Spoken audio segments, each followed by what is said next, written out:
예, 예, 예.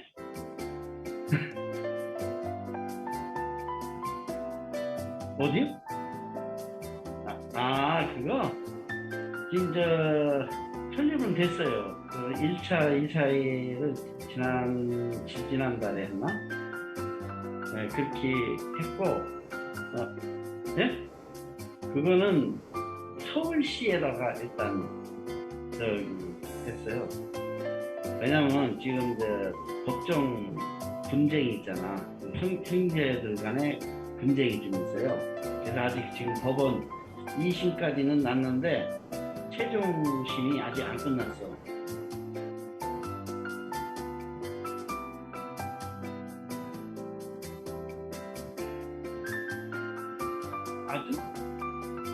아들이 아니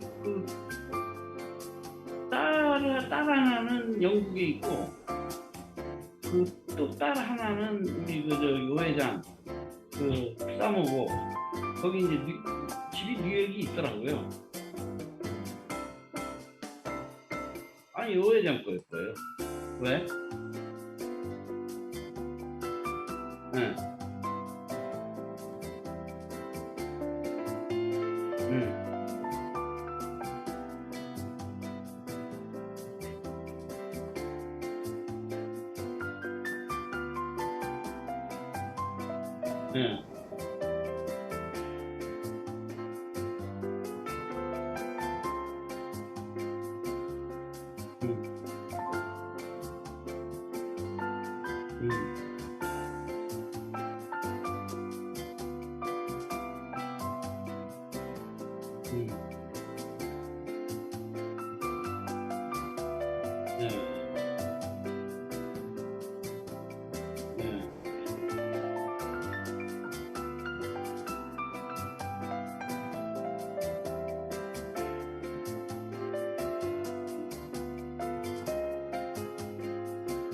우리도 독자가요. 형제지간에 김원영 주도권을 갖고 이 김원영이라는 브랜드를 누가 갖고 가서 하느냐, 사업을 하느냐, 이게 또 논란이 있어요. 그래갖고 소송 중이에요. 소송 중.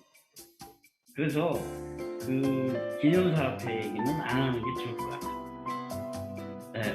네, 왜냐면 또 우리 회장 입장도 있고.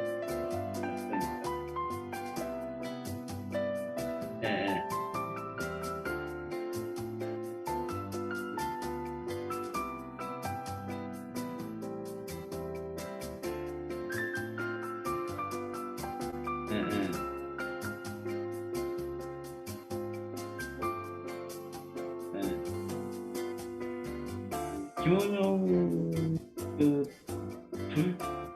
둘째 딸 사이가 지금 여행업협회 회장이 있거든요. 그리고 오창희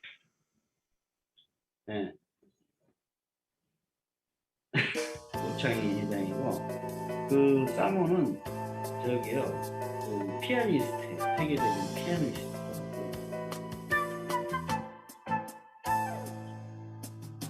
세방.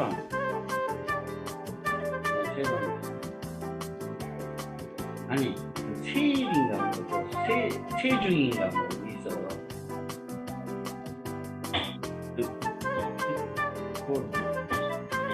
세일 있고 그리고 삼성하고 연결된 게 세중.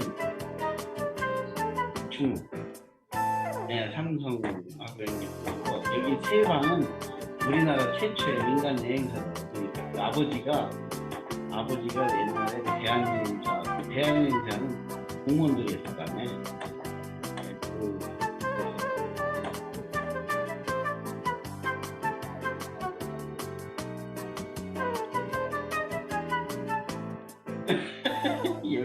여기 복간이 지금 비어가고 있어요.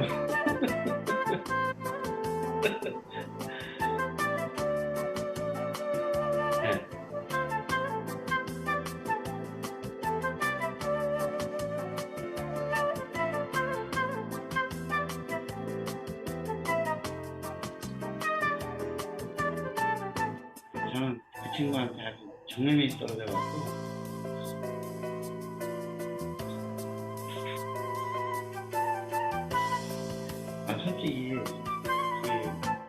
어떻게 지가 나한테 그런 얘기를 할 수가 있어. 능력도 안 되는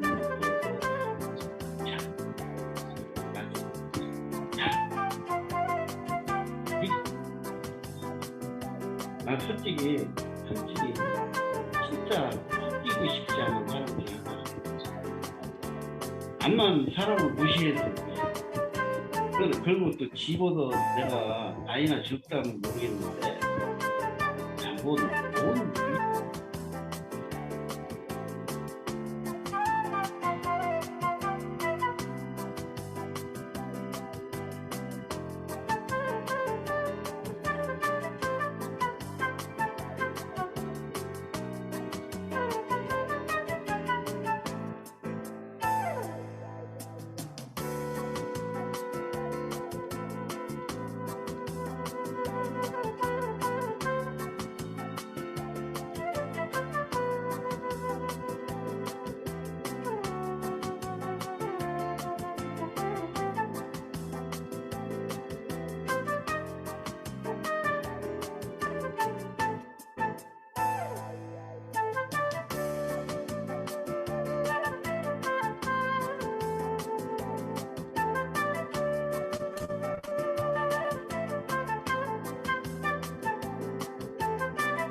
잠시 후에 Ladies and gentlemen,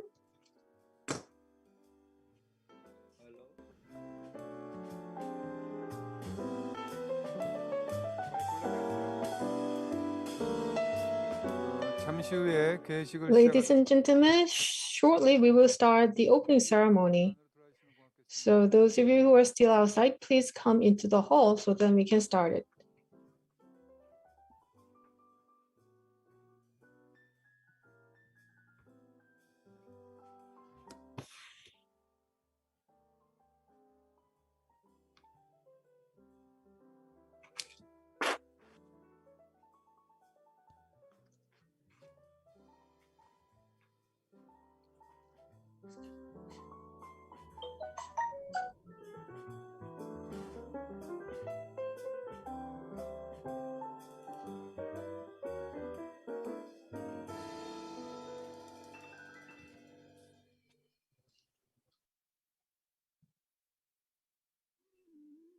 자, 이제 행사를 시작하도록 하겠습니다. Now we're going to start today's program. From now on, we're going to the second Global Conference on Safety Tourism. Let me introduce myself. I'm today's MC. I'm Professor Kang Hae-sang from Dongsuh University Tourism Department. First, we're going to have a ceremony of allegiance to the nation. Please face the national flag in the front. Salute.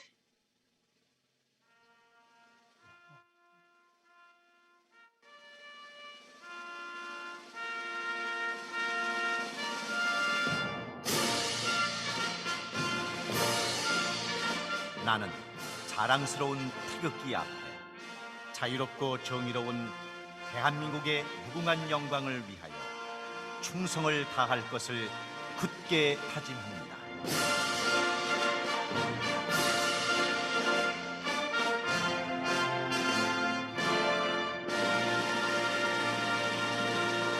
바로 자리에 앉아 주십시오. At ease. Now you can be seated.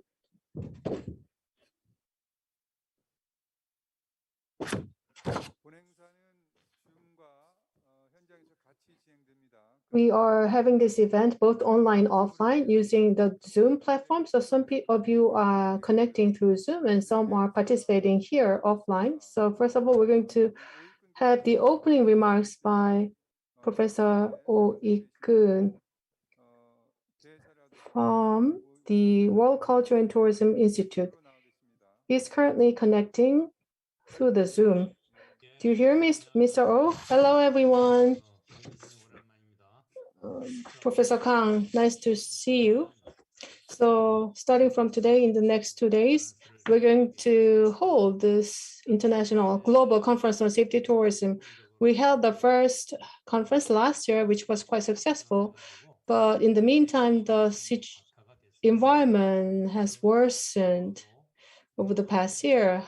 However, we decided to hold the second conference with the theme of revitalizing tourism industry and developing Korean tourism ODA paradigm in the age of with COVID-19. So the domestic tour industry is in crisis, and finding a way out for the industry is what everyone wants, including the government of Korea. So COVID-19 is not just limited to Korea, but it's something that's hitting the world over, especially Korean style ODA paradigm.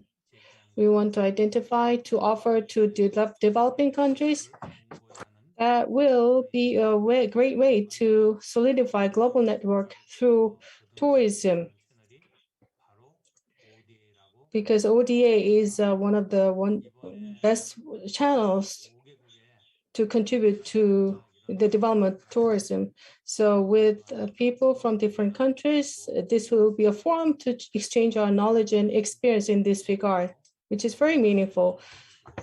Despite these challenges we're facing today, I'd like to thank all the presenters and panelists and other experts who are participating, taking time out of their busy schedule. I'd also like to thank our sponsors, the National Happiness Center, Koika, Busan Daily Newspaper, my special thanks goes to you as well. So thanks to your interest and support, we were able to host this event this year. So we started this conference with the title Safety Tourism, but we are now seeing the emergence of diverse COVID-19 variants. So this theme will turn into a sustainable theme for the tour industry. I wish a very successful second Global Conference on Safety Tourism. Thank you. Big applause, everyone. 이어서 환영사가 있겠습니다. Mr. Oh, there will be a welcome speech. Congratulatory support. The National Public Action Division's head, Chairman, Mr. Buddhist monk Changak will be presenter.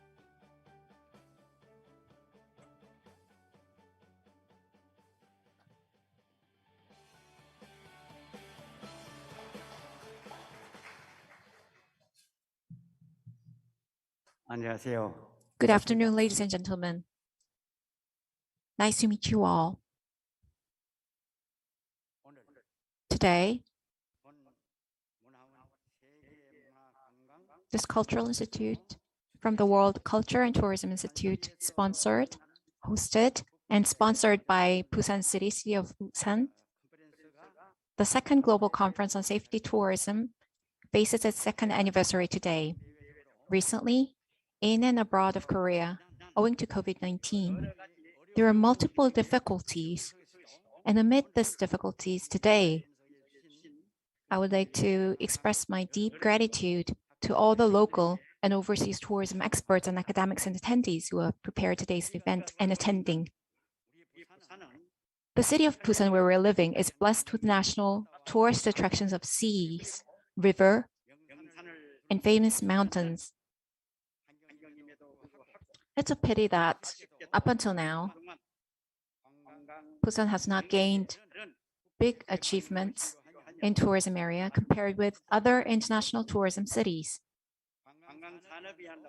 It has not been only recent that tourism has received spotlight as the smokeless environment-friendly industry.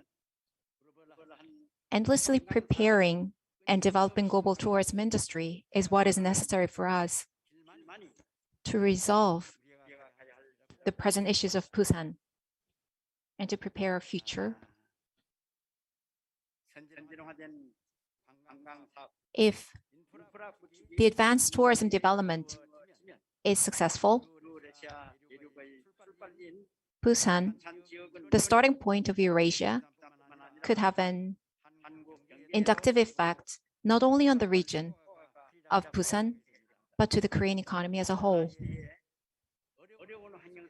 Despite the difficult situation under COVID-19, I sincerely hope this event becomes successful and contributes to the development of the regional tourism.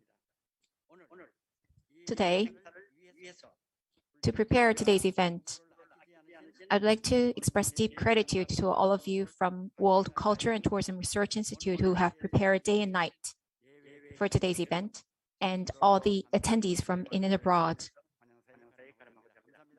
Thank you for listening. Thank you.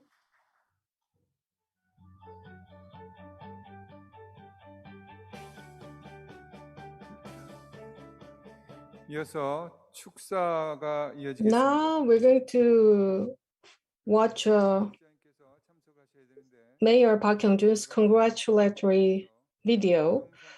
Due to his busy schedule, he could not attend this event in person, but he sent his message in video. Hello, everyone. Very nice to meet you. My name is Park Hyung-jun, the mayor of the city of Busan. The second Global Conference on Safety Tourism. Congratulations on the conference. Despite difficulties we're facing today, you're hosting this event. Mr. Oh Ik-eun, the head of World Culture and Tourism Institute, and all the participants, thank you for your contribution. The hardest hit area by COVID-19 is, of course, the tourism industry. For the tour industry to be able to make the next leap, one of the things we need is to activating the safety tourism, of course. In the city of Busan, we selected 10 safe tour destinations and running various projects to make our tour destinations safer. And in the second session of today's conference on the theme of tourism ODA, this is not the most discussed area, but the international cooperation is being strengthened in this regard. So if we can develop this tourism ODA model, this will be a win-win solution.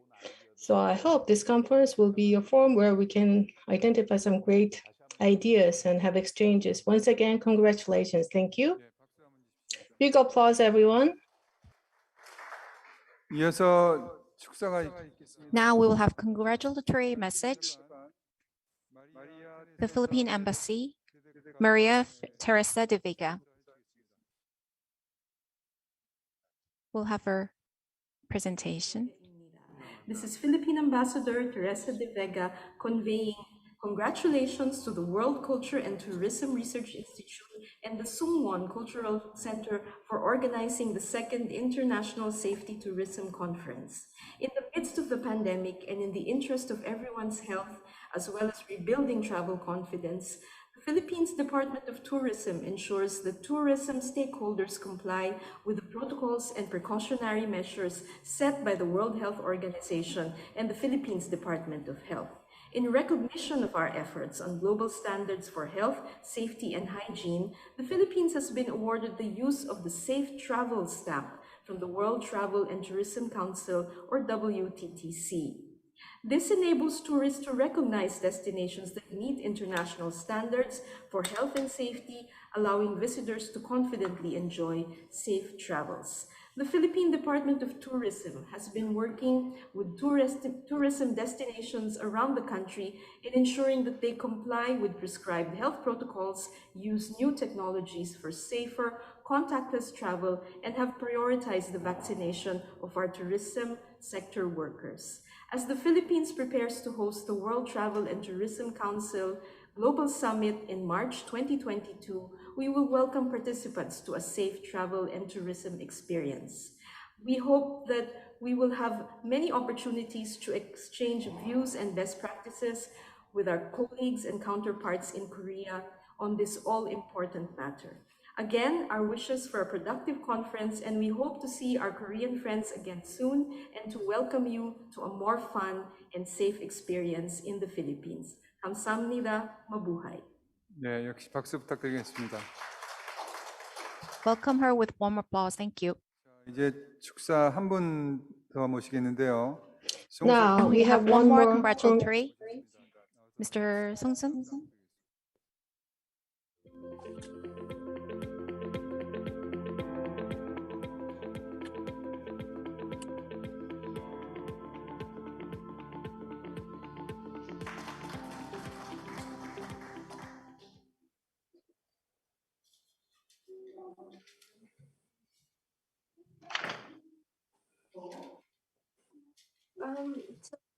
Back a little. 예, Put it 안녕하십니까. back. Push it back. 부산시 No, 관광협회장 that's just 송세관입니다. yeah, there. 우선 I think you have to 제2회 move a little Hello, bit. everyone. First of all, the second Global Conference on Safe Tourism, congratulations on hosting this event. I'd also like to thank the organizers of this conference, the World Culture and Tourism Institute and SB International Education, and tour experts from home and abroad, and the sponsor, the City of Busan and Busan Tour Organization, and all the other participants. I'd like to thank you all. As you know, in the age of COVID-19, Busan tour industry is going through a major crisis. To resolve this crisis, we are seeking all possible solutions. However, unfortunately, we're still not seeing the light at the end of the tunnel. Now we're seeing new variants of virus. So it takes more than the efforts of our industry to resolve this crisis. So to overcome the current crisis, we're all in, the tour industry, the tour consumers, So, and the quarantine authorities and all the stakeholders should put our hands and heads together for sustained collaboration. So this international conference on safe tourism, we invited tour experts from Hanover and abroad to discuss various ways to revitalize the tour industry. Realistic solutions, I hope we'll be able to identify through today's conference so that we can overcome the current crisis and can contribute to the reactivation of Busan city's tour industry. Thank you very much. I wish you a successful conference today. Thank you.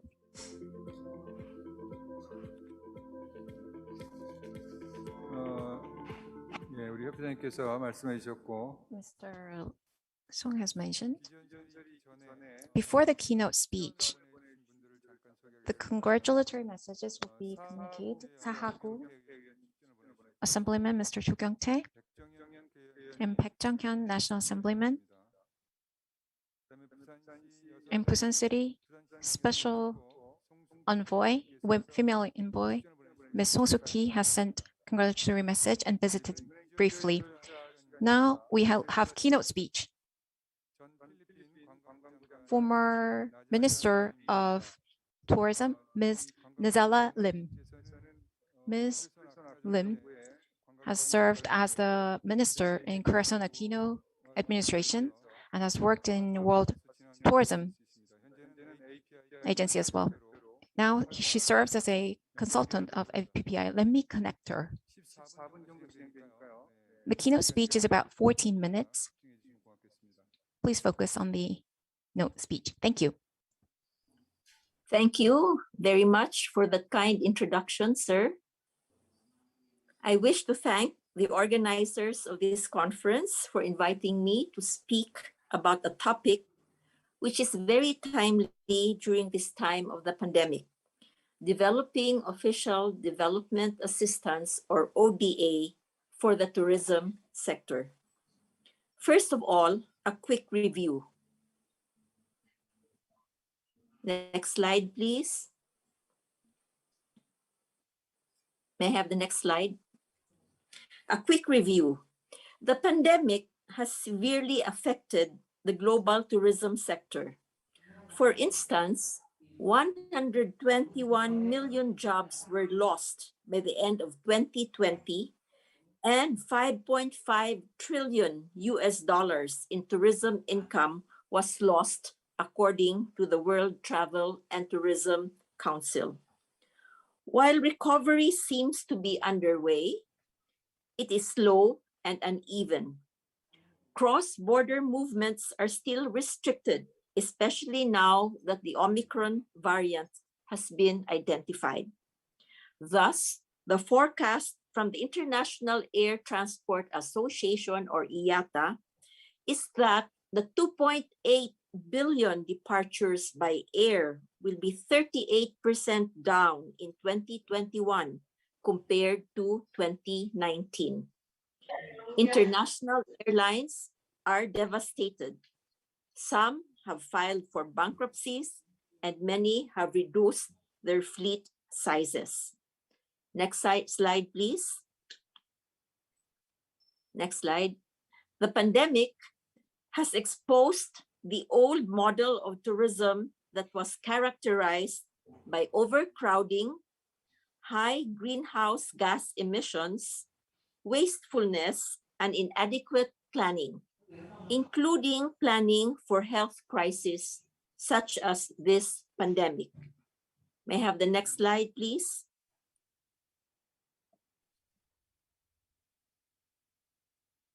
Next slide, please. In rebuilding tourism, destinations must be competitive, but to be competitive means they have to be more inclusive, sustainable, and resilient. May I have the next slide? In preparing for recovery, the tourism industry might wish to consider what some experts refer to as the circular economy. In this economy, people have to rethink the old ways of doing things which were wasteful and learn how to reduce, reuse, repair, and recycle. Both host communities and visitors must change their behavioral patterns so that waste and overcrowding are reduced and natural and cultural resources in destinations are not depleted. For example, in restaurants, studies have shown that 30% of what is bought and produced are thrown out as waste. This practice has to stop. You might be interested to see in this slide that now beer, and I think Koreans like to drink beer, can be made from bread waste. This is one example of reusing and recycling. Next slide, please. Next slide. Developing country destinations find it difficult to develop the circular economy because it involves a complete shift in thinking and behavior by all stakeholders. It also requires the use of digital technology, which many developing countries are not ready for because they do not have the training nor the infrastructure. Next slide, please. This is where official development assistance, or ODA, from developed countries such as Korea, Japan, the US, and some European countries can be helpful to developing countries. As we know, the window for opportunity for export manufacturing is closing for many developing countries. Therefore, sustainable tourism can be one of the alternatives and one of the growth opportunities because it employs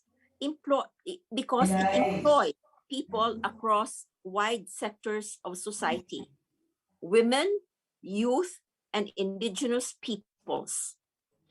If developed properly with assistance, sustainable tourism can create widespread economic growth, secure foreign exchange, and reduce social instability and conflict. Next slide, please. In the past, tourism ODA has focused mainly on sovereign lending and grants.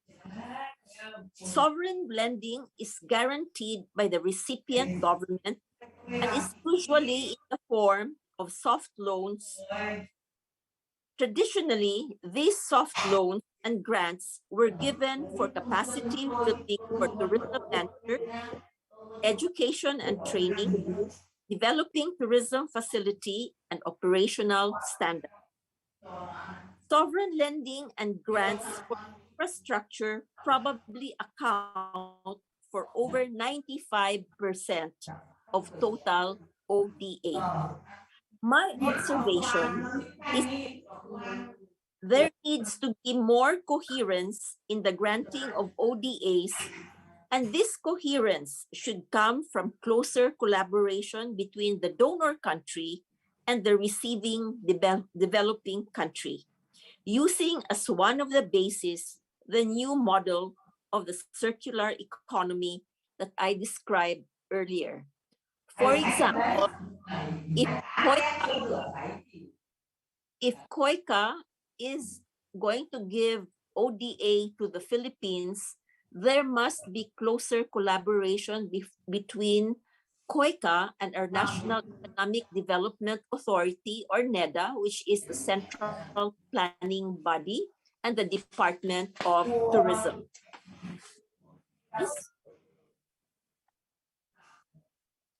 ODA commitments to the tourism sector has traditionally been low.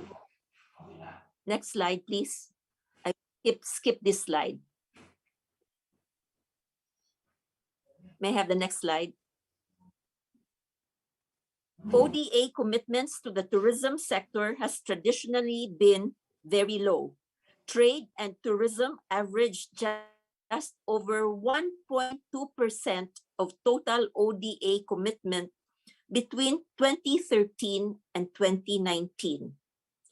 Since tourism has suffered the greatest setback of all sectors from the pandemic, ODA partners should support a fast build-back effort by significantly increasing ODA for tourism.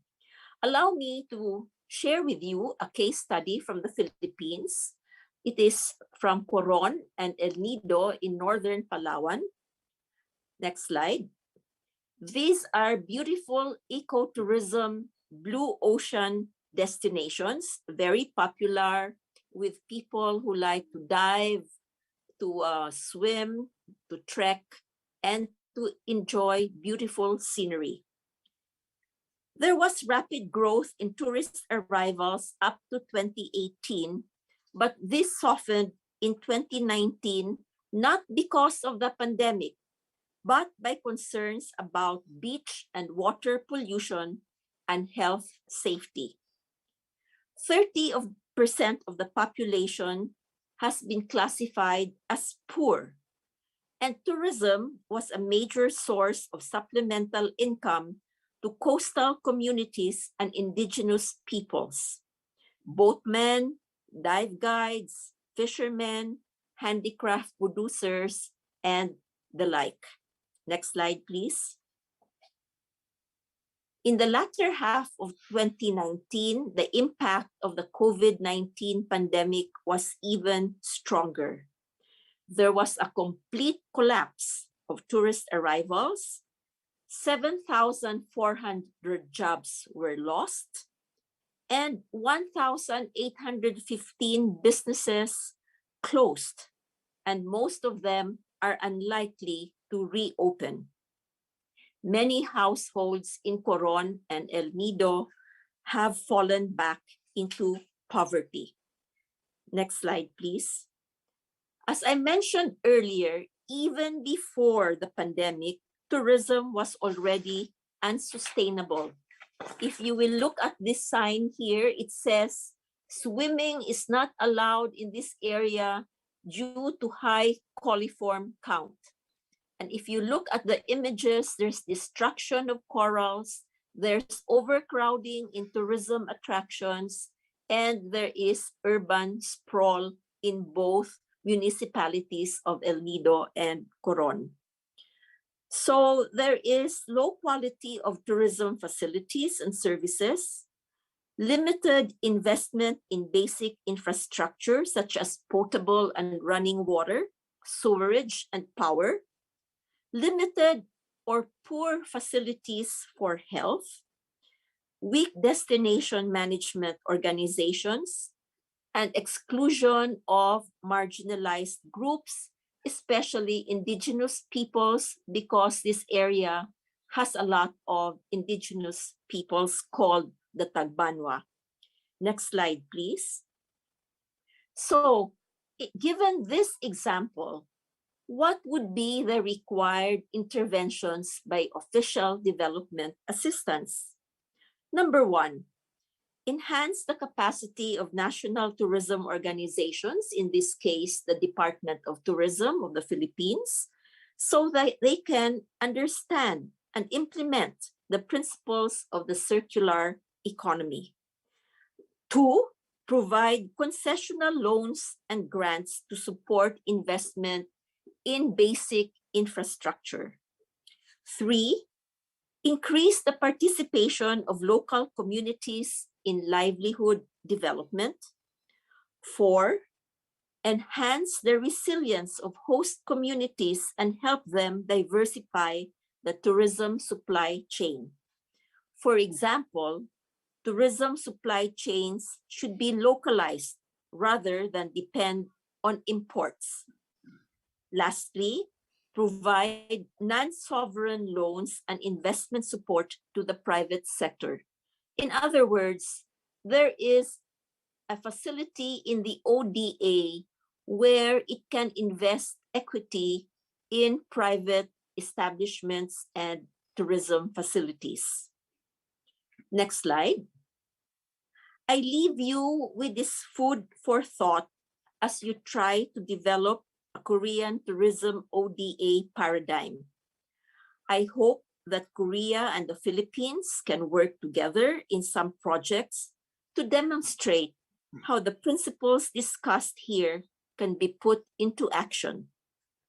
In closing, I wish to congratulate the World Culture and Tourism Institute for always being in the forefront of new thinking and fresh ideas for tourism and culture.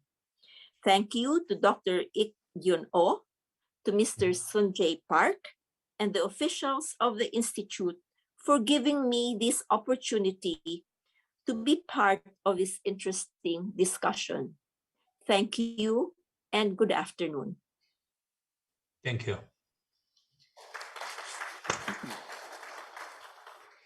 예, 필리핀 림 전 관광부 Ms. 장관님. Lim, the former Minister of Tourism of the Philippines, thank you for the speech. So that brings us to the end of the official opening ceremony. So everyone's coming up here for the group photo now, or?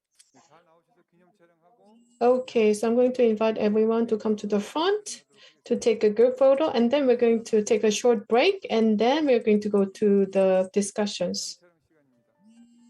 Now we're taking a photo. 여기 계단처럼 돼 있어갖고 쓰시면 될 것 같습니다.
나 일단 하나로 풀고 있어.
밖에 계신 분들 안으로 들어가시면 고맙겠습니다.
자, 2부 세미나 시작하겠습니다. 밖에 계신 분들은 We're going 안으로 to the second session of today's conference. So please come back into the hall. Thank you.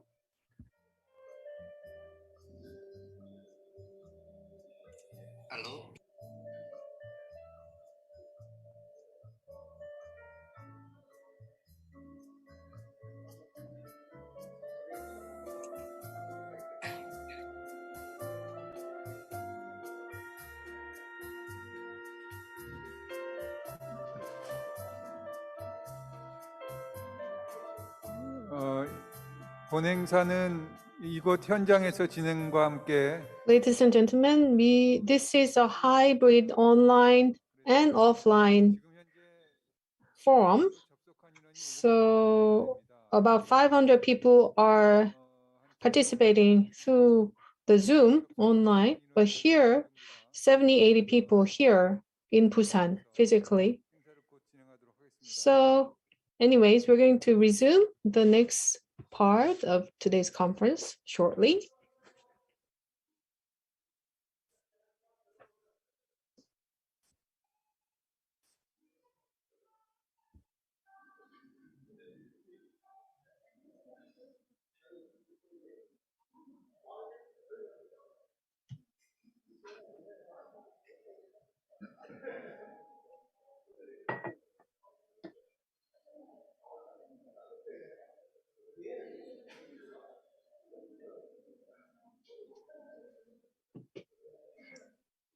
남사님 안녕하세요.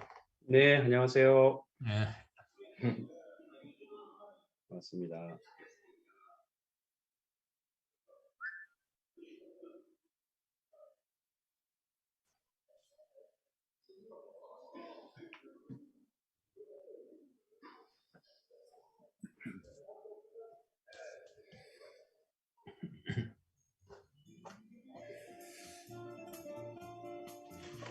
발표와 토론이 줌과 현장을 연결하게 돼 있습니다. So we're going to connect both on the Zoom and offline here in Busan. So those people who are connecting through the Zoom, I will then introduce them when they are on the Zoom.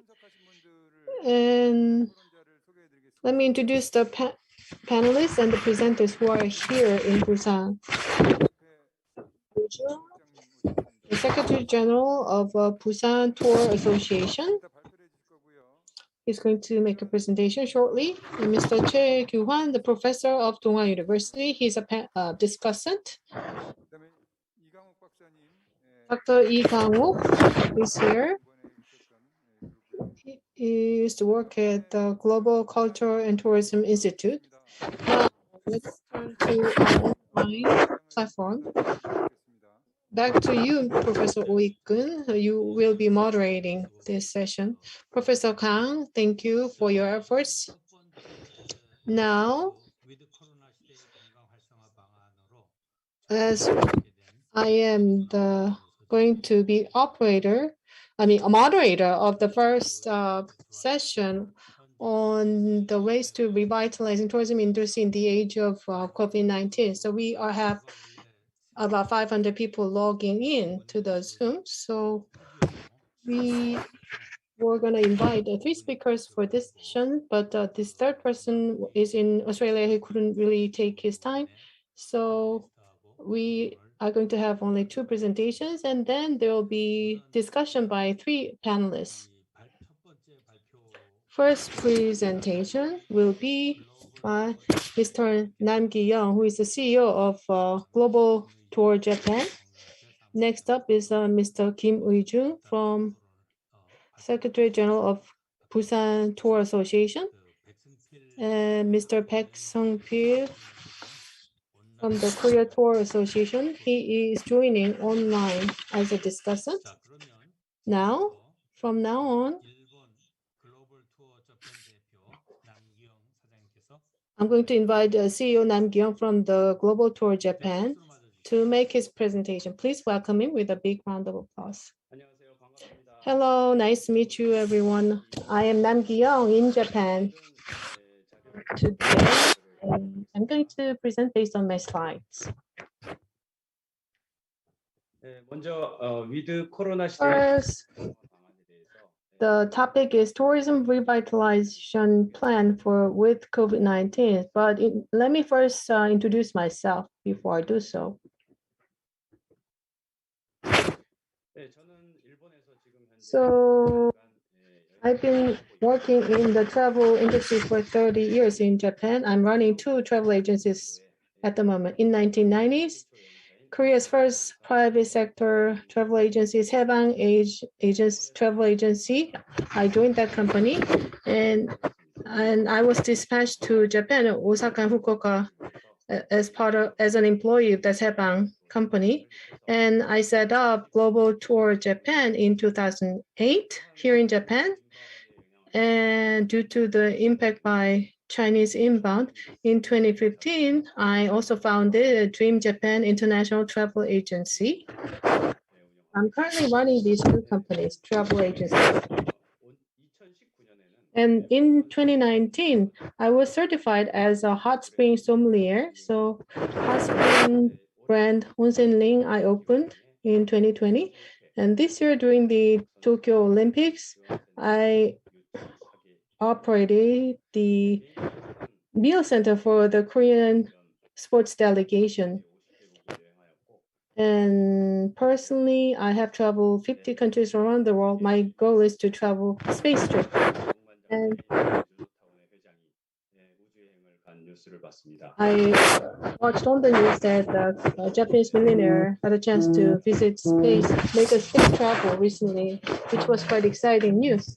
And I think my turn will be there shortly. So now, these are the contents of the topic. First, in 2021, this year, the current status of a tour industry in Japan, how I see it from here in Japan. And in second part, some measures to promote Japan tourism and some success stories. And third part is the tour activation policies and some problems and solutions, and some requests for collaboration for the local and international communities. And last but not least, there's some prospects for next year of tour exchange between Korea and Japan. So current status of Japan's tourism. Pre-COVID-19, in 2019, we attracted 3.2 million visitors, which was quite great. So, but with COVID-19 in 2020, only 10% of the government target, only 4 million visited Japan, and the Tokyo Olympics was postponed as well. This year versus 2020, we're still down 90%, about 200,000 person as of September. So both inbound and outbound number of people moving in and out of country have dropped significantly. And starting from this year until September, from January through September, the emergency state has been extended. So Japan's government has paid out different types of subsidies for the tour industry in crisis, but still it's struggling. This is the second year that it's struggling. And in Japan, the emergency was until September, but since October, the number of new cases were stabilized. So the emergency was declared ended. And in November, hotel, meeting rooms, wedding halls, and express train, all these facilities usage was spiking. And on the 8th of November, the self-quarantine day has been reduced to 3 days, announced by the government. But again, the segregation date has been once again extended to 6 to 10 days later. Anyhow, 77% of the population has been vaccinated twice. But the first shot vaccination is 91%. And in December, inbound verification test was planned in December. But due to Omicron impact, this was postponed again. And in Japan, things are moving. And during January next year, for domestic travel, Go to Travel campaign, which we tried last year, we decided to do this again early next year. From 8th of November, the new entrance by foreigners are allowed. So since then,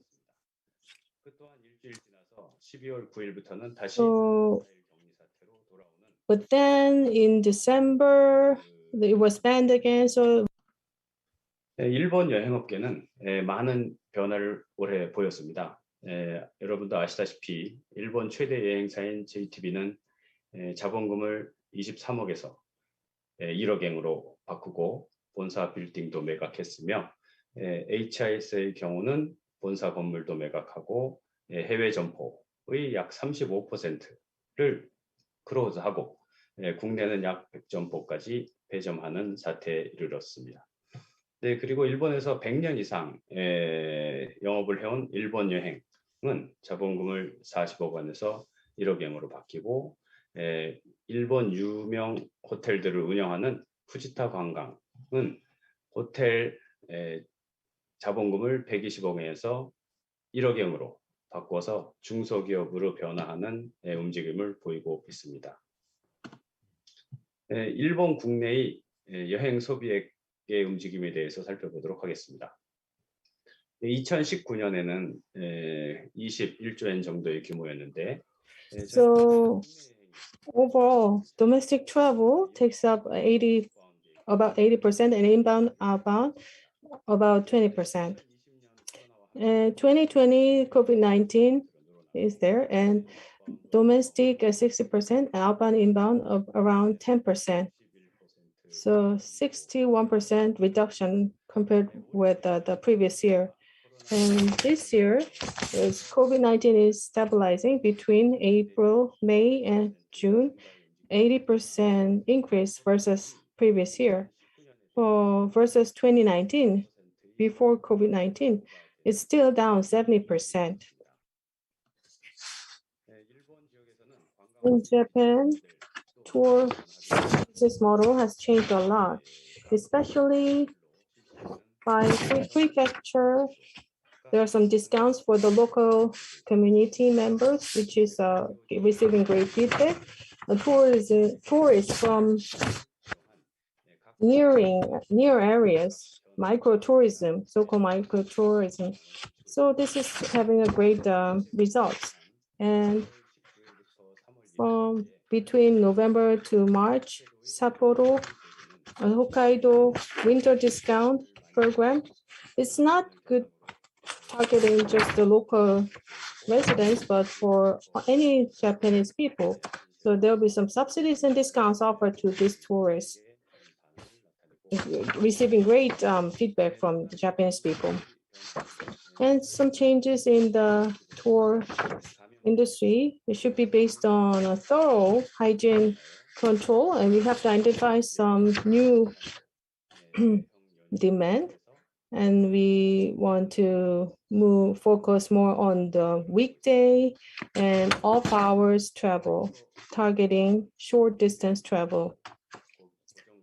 And then we are also trying to attract regular customers. And we are also expecting to see recovery among the young travelers.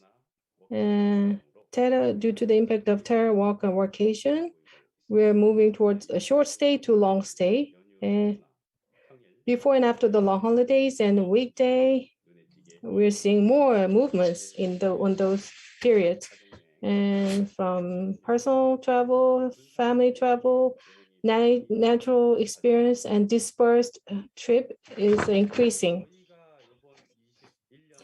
And in 2021, one of the things we successfully implemented, I'm going to introduce 3 projects. First, over tourism, we avoid mega cities. So small hot spring cities. This is what Onsending tour. This is our project. And also we provide e-commerce transaction as also introduced last year. So virtual imaginary tour contents will be provided online. We're also selling some goods. And the biggest event of this year globally was the Tokyo Olympic Games. And we successfully ran the meal center for the Korean sports delegation. We ran this center for 1 month. And at that time in Tokyo, we were seeing 500 new cases of COVID-19 and more than 15,000 nationwide. So we were quite nervous, and we were making sure we have a tight control over the 1 month that we were operating. So starting from the first delegation arriving on the 10th of July until the last day, the 10th of August, when the last group departed, everyone from Korea were vaccinated. The vaccination rate was still low at that time in Japan. So we segregated the moving routes. We were thoroughly following the instructions by the authorities. So people were not allowed to go outside the facilities, had to avoid contact with external people. So we had to use separate toilets even, and separate elevators. And as a result, a lot of journalists from Korea came over to cover this success story. And the last picture at the right, this is a group photo that we took before everyone departed. So the Korea Sports Committee members, thank you for your cooperation. So these stories about the Olympic Games, it will take more than 1 day or 1 week even. So it was a very memorable time for us. And lastly, last year, we did this online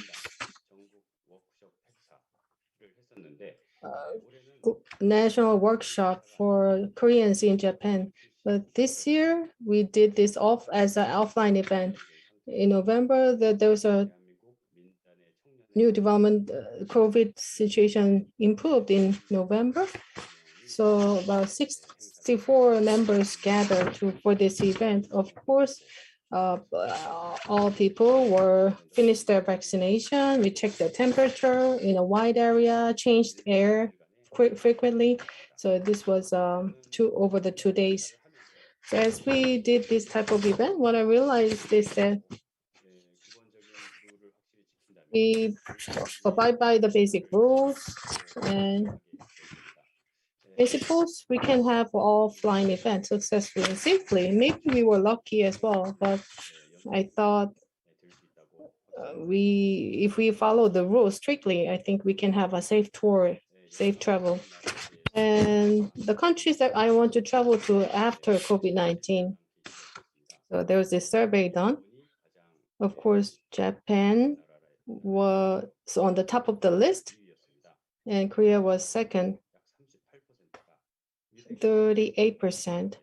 A lot of consideration of the hygiene, cleanness, disinfection, and preventive measures over preparedness was reflected. And the picture on the right, in early December picture, Japan nationwide, about 60 cases. In Tokyo, 10, 7, one-digit cases were seen in Tokyo.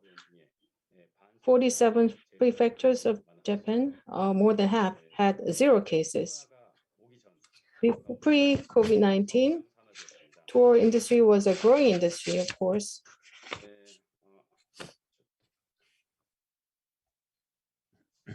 지금은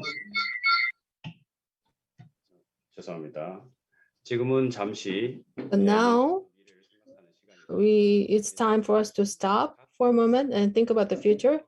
But we have to make sure each local community find ways to express its uniqueness, and so that we can have a more sustainable way of tourism.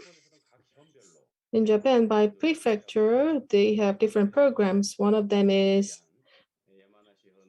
Yamanashi Prefecture. Green Zone certification system was implemented.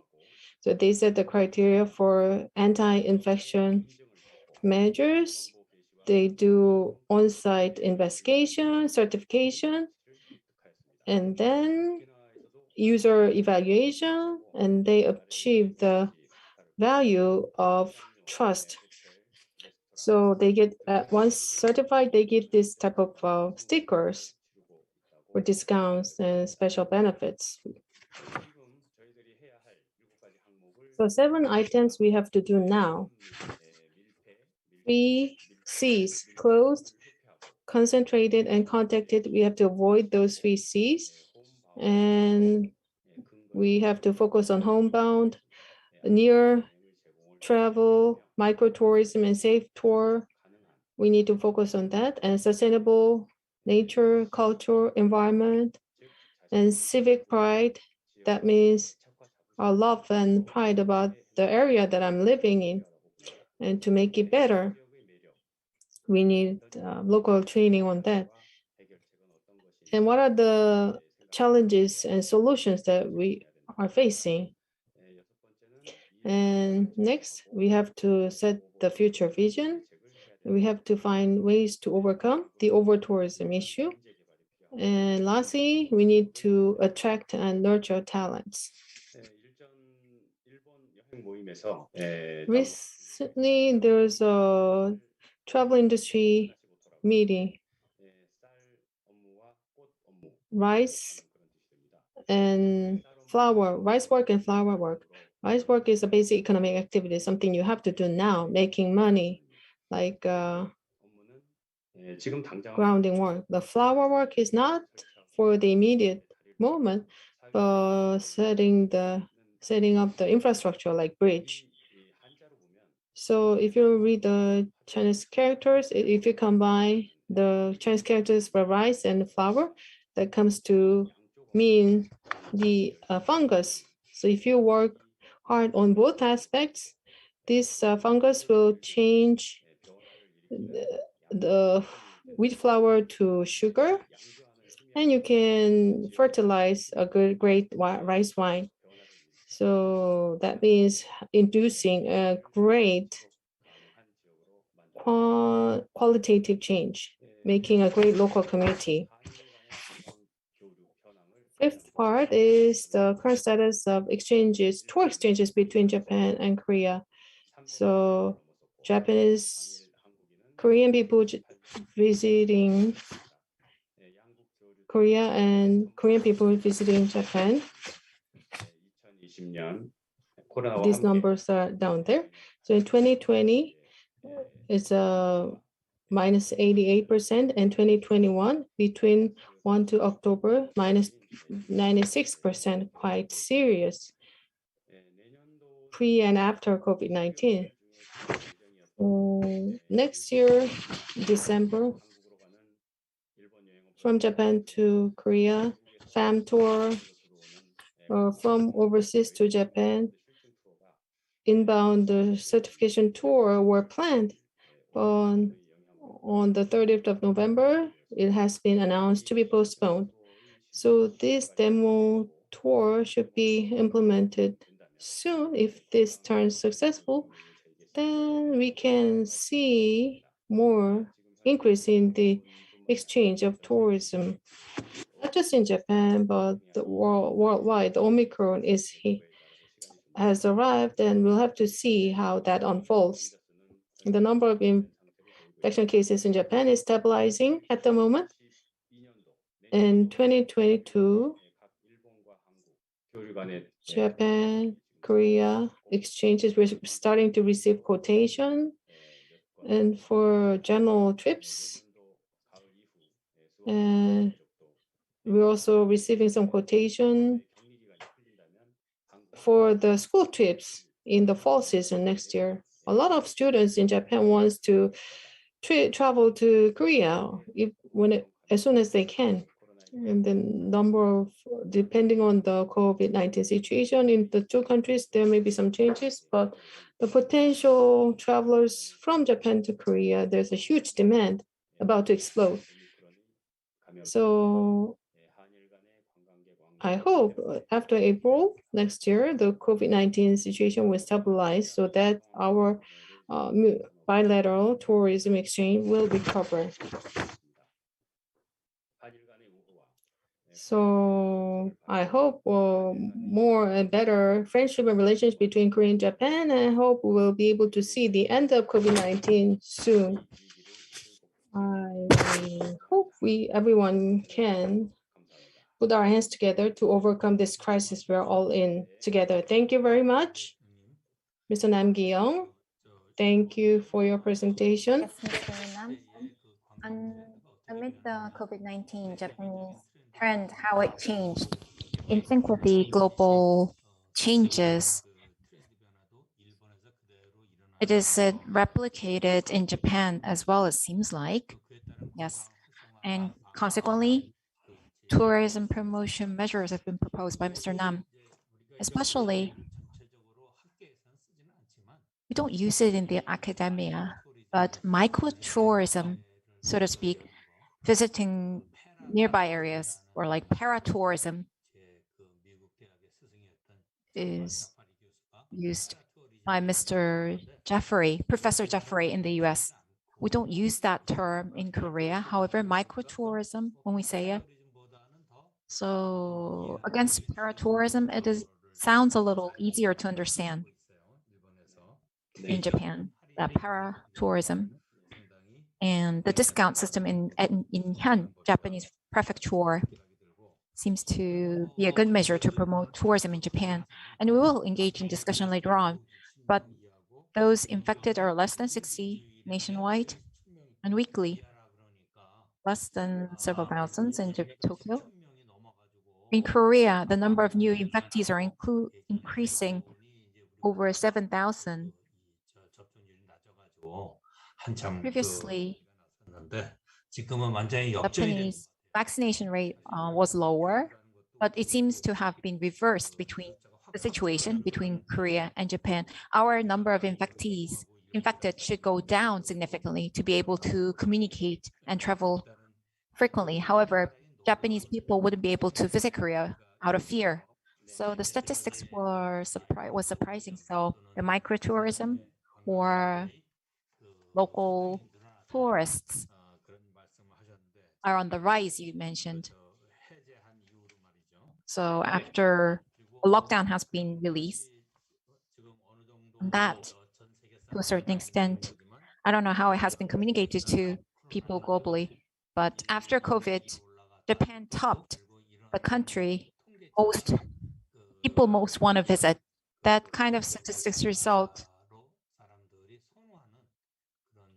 means that kind of survey served as an opportunity for people to prefer Japan as the top tourist destination. Let's listen to the second presentation, and then move on to the discussion.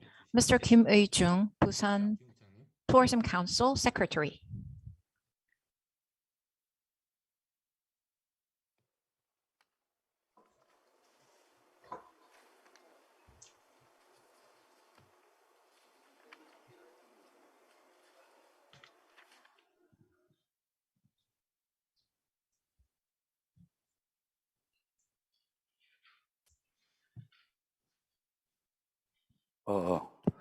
예, 반갑습니다. Welcome everyone. Welcome ladies and gentlemen. I'm Secretary of Busan Tourism Council, Kim Ui-chung.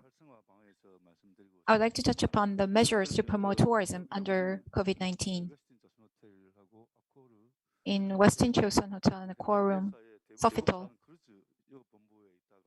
I worked there previously and market director of Aquarium, and I'm currently working with Tourism Council for the past 2 years. The difficulty surrounding tourism, everyone here and the academia and the general public have a lot of suppressed demand that is generating such demand. I engage as a person in tourism. I wasn't able to travel for the past 2 years, not at all. There was Pansta cruise in Busan. We gathered about 70 people engaging in tourism about how to put up the cruise in the future. We had a seminar. I'm just back from that. Anyways, that is the current situation. But we have hopes for tomorrow. We need to keep it up. Today's my presentation will cover about the tourism in Korea, the current status of the tourism, and measures to promote tourism in Busan, and the collaboration between national and overseas, and the 22 situation briefly.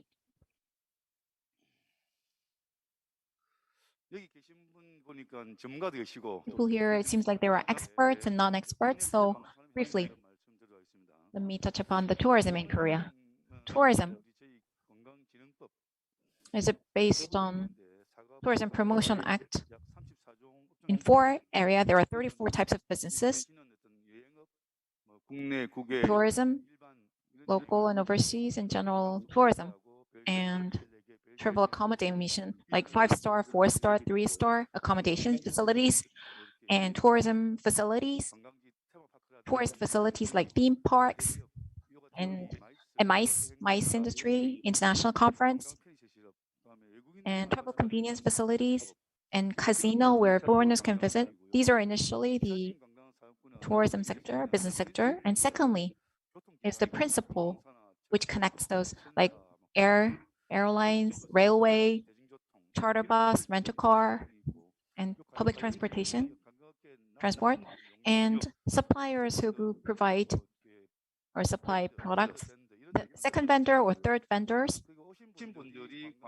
and micro enterprises, or if it's Busan, there are not foreigners, no foreigners, but here a lot of people visit Chagalchi, that international sea market, and tea houses in Haeundae, those micro businesses, and traditional markets, souvenirs, and there are a lot of training institutions. MICE high schools in Busan, 6, and there are 16 universities or colleges. These are all the related businesses of tourism. Secondly, in Busan, the tourism, how much level or what level it is? It's an initial or first tourism industry, tourism allowed areas. It's nationwide on the left-hand side. Right-hand side is Busan. 37,000 are nationwide businesses, out of which 6.3% accounted by Busan, 2,341. Representative is the travel. If you visit the airport, in the airport, there is the control tower. Control tower really looks after the travel schedules, all the meals, restaurants, and others. Out of the 21,000 travel business, Busan accounts for 7%, about 7%, 1,500. And thirdly, accommodations. Nationwide, there is 2,340, out of which Busan accounts for 186. 5-star, 4-star, 3-star accounts for about 50% of the 186 accommodations. MICE industry, nationwide 1,131 businesses, out of which 80 is accounted by Busan. Especially in Busan, it's numerous because international conference, there's international ferry, first Mexico, second Mexico, and I think there will be third Mexico as well. In the vicinity in Busan port, there is a MICE or conference hall. And in Busan, all the big conference rooms in the big hotels are conference facilities. For the past 2 years, international airport has opened based in Seoul. We visited Europe, Japan. The past 1.7 years, the planes took off, but the flight took off through Cheongdo in December. It's going to be 19 flights, Air Busan 16, and Jeju flight 3. In Cheongdo route would be 5 times, and 3 in travel and 3 for Saipan international flights. So around 19 flights scheduled, but with Omicron variant and the COVID spreading, it could be delayed. This morning announcement, the route would be partially delayed to January. Not only those booked and the travel agents and Guam, all these Guam routes and everything, every reservations have to be canceled. This is international flight, but owing to Omicron spreading, all the accommodations and restaurant industry impact has been reported. Among the hotels, the impact will be 1 billion Korean won, and restaurants, about 80% of the bookings were canceled because it's year-end, year-round parties were scheduled. So all these tourism and meals environment, lunches or dinners, very vulnerable to the environmental changes. We can understand that. Next is present. As of present, Busan, the seagulls, the Lotte giant. Busan is a very nice city. Mountain, sea, river, nearby airport, Busan Ulsan, all those centers. It's a really good place. But the control tower, which is the tourism, the tourism industry or businesses last year and this year suffered a lot, I think. Not only us, not only Korea, but globally it's like that. But in Korea, there is no big conglomerate that engage in tourism. 90% are less than 5 people employed, and 10%, about 5 to 10. So as the size is small to medium, there are limitations that we can be sustainable. And owing to disease, trade, and North Korea issues, all those issues, because of the psychological impact, tourism industry suffers a lot because suffering, well, control tower, tourism insists the control tower, but if tourism stops, and then all the transport and other there will be consequences, a domino effect. So we're very vulnerable. So simply put, the comparison between last year and this year, last year starting from February, March, there were a lot of issues. There were a war against quarantine. We didn't know at all. We thought it was SARS or THAAD or owing to like Dokdo Island issue. There were a lot of cancellations with the tourists. But never before imagined or experienced, it's a full chaos. So we try to understand, and there was psychological, like what we call COVID-19 blues, Corona blues. And we try to stabilize our psychological impact. That was chaos. So for this year, we understood the chaos. We're amid the age of chaos. And then past a year, we needed to prepare and wanted to get prepared. So basically, the war against quarantine was a fundamental. Under the advanced and the patience-based Korean philosophy, put down the virus, COVID virus. So starting from November, we tried to open with COVID. So today in the morning news report, 7,000, and by the end of December, the assumption is that we will have 12,000 new COVID patients. We say for the past 70 years, our people often said we want reunification, but now our hopes became taking off our masks. It may become our mantra later on, but still we may have to wear it next year in the coming years. So we expect we're going to have a better era, better times later on.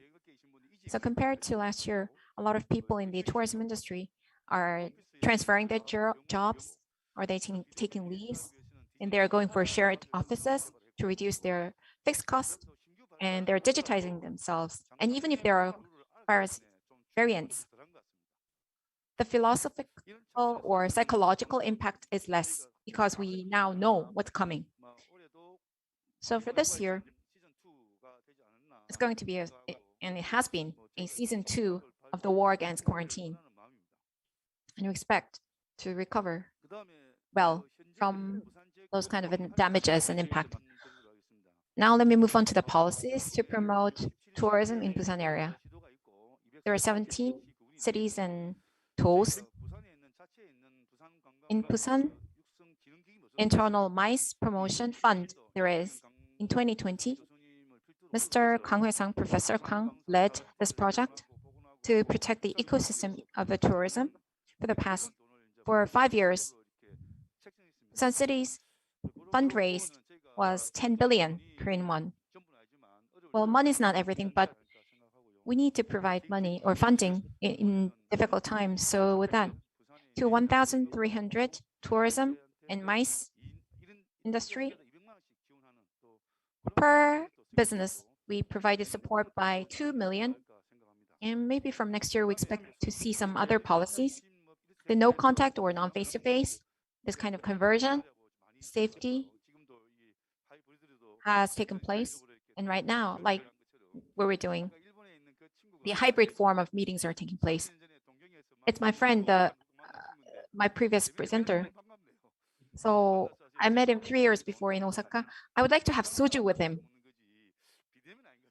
but we can't have soju separately. I'm sorry to touch upon alcohol, but I was so happy to see him again. So in Busan, it's difficult to go internationally. So we have a lot of internal promotions. There is the central lead of the tourism promotion, the prepayment. There was 1 and 2, and there was accommodation fare. So like providing subsidies for those who come to hotels in Busan. And there is SRT, the fast speed railway, STR and KTX. We had a promotion with Korail to promote. If it's starting point, leaving place is Seoul and to Busan, and 6 those LCCs, the low cost ROI. So from Gimpo to Kimhae Airport, there were some promotions put. There were multiple these kind of rounds of promotions, but it seems a little weak, not enough. So we supported the government businesses like travel monitoring, our acceptance, travel acceptance. Our Busan was selected. So once foreigners come in, at their perspective, because it's 220 a year, there were a lot of inspections which took place in Busan.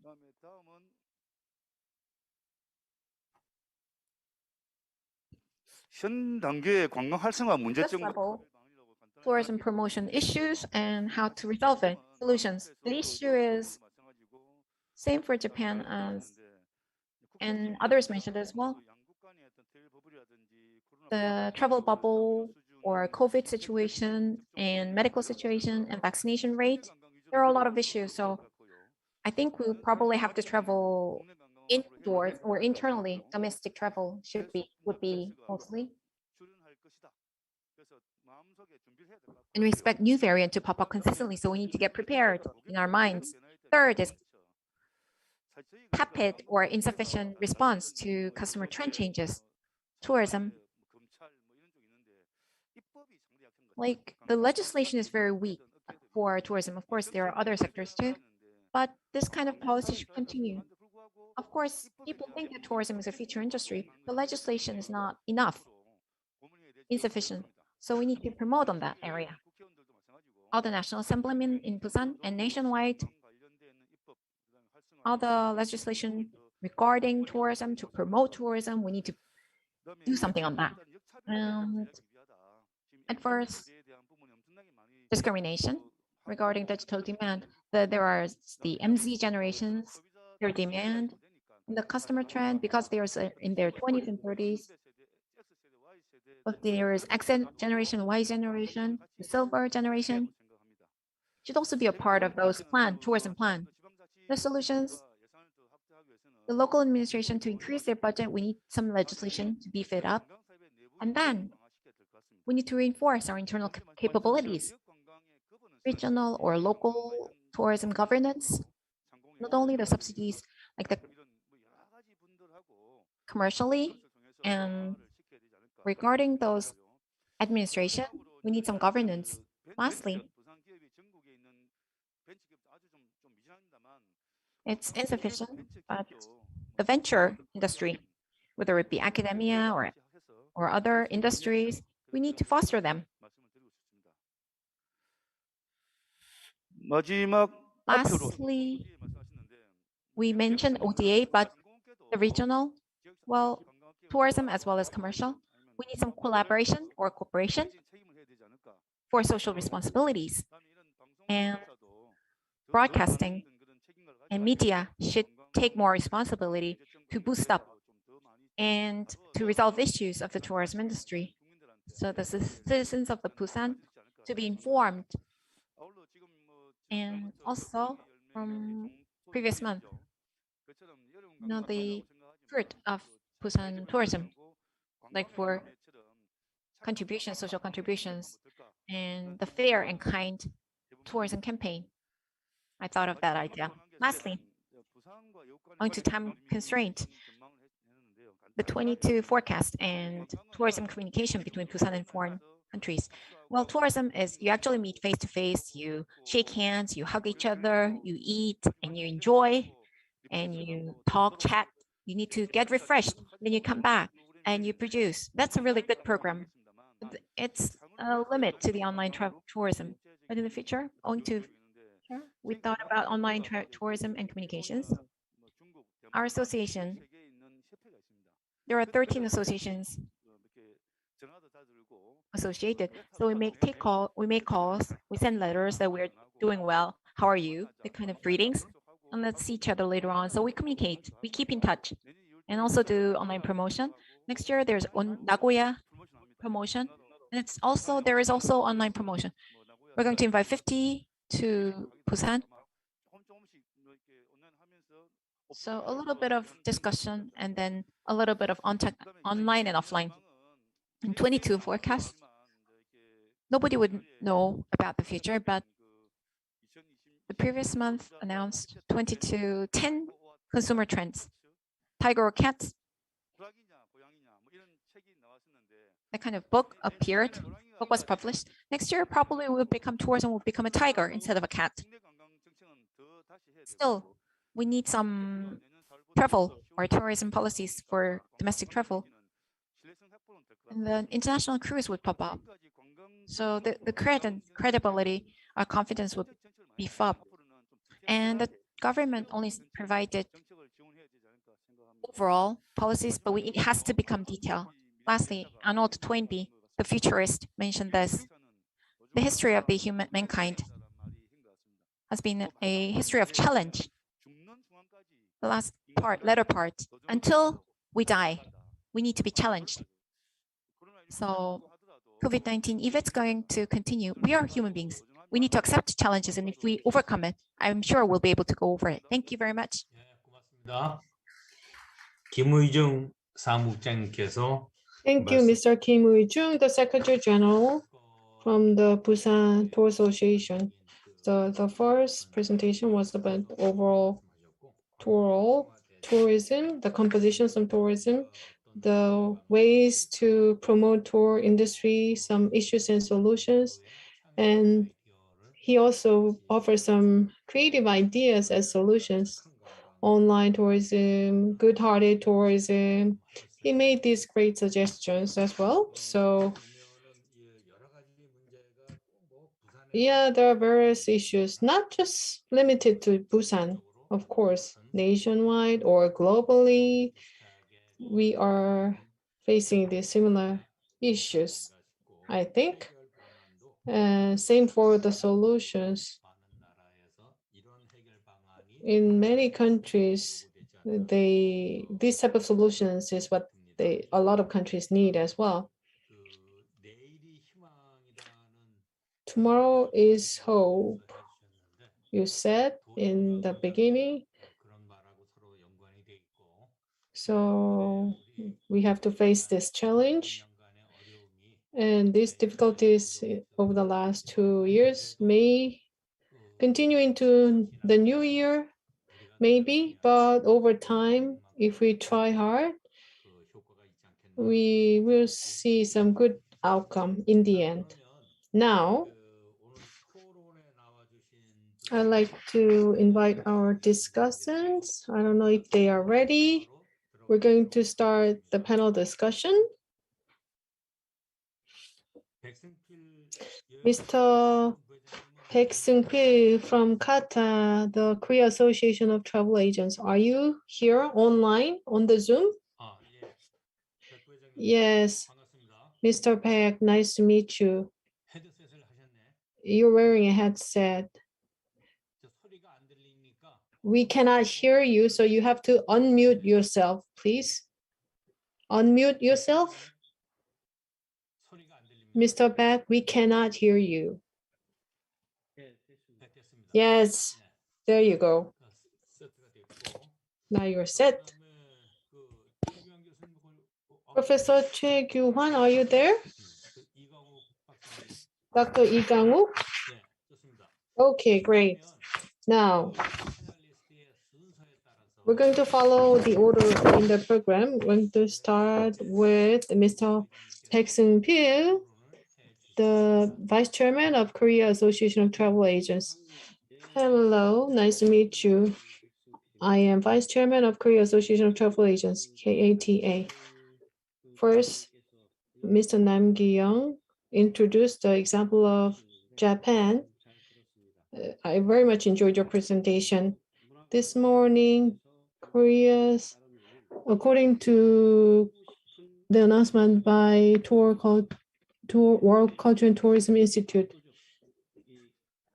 what a lot of people want to do right after the recovery from COVID-19 is travel.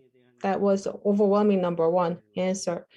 You see how everyone can't really wait to go back to the days of traveling freely.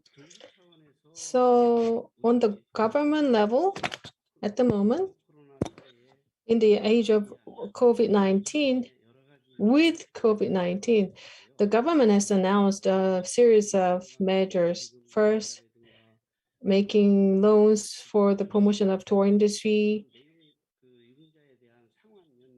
or extending the maturity of the existing loans, and to maintain employment in tour industry,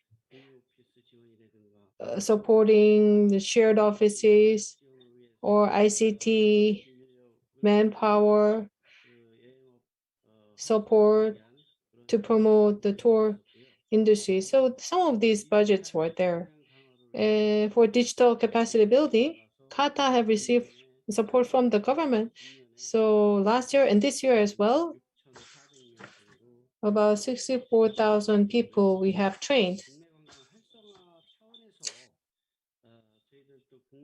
6,400 people we trained, and domestic travel products, we offered 40% discount to help out small-scale travel agents.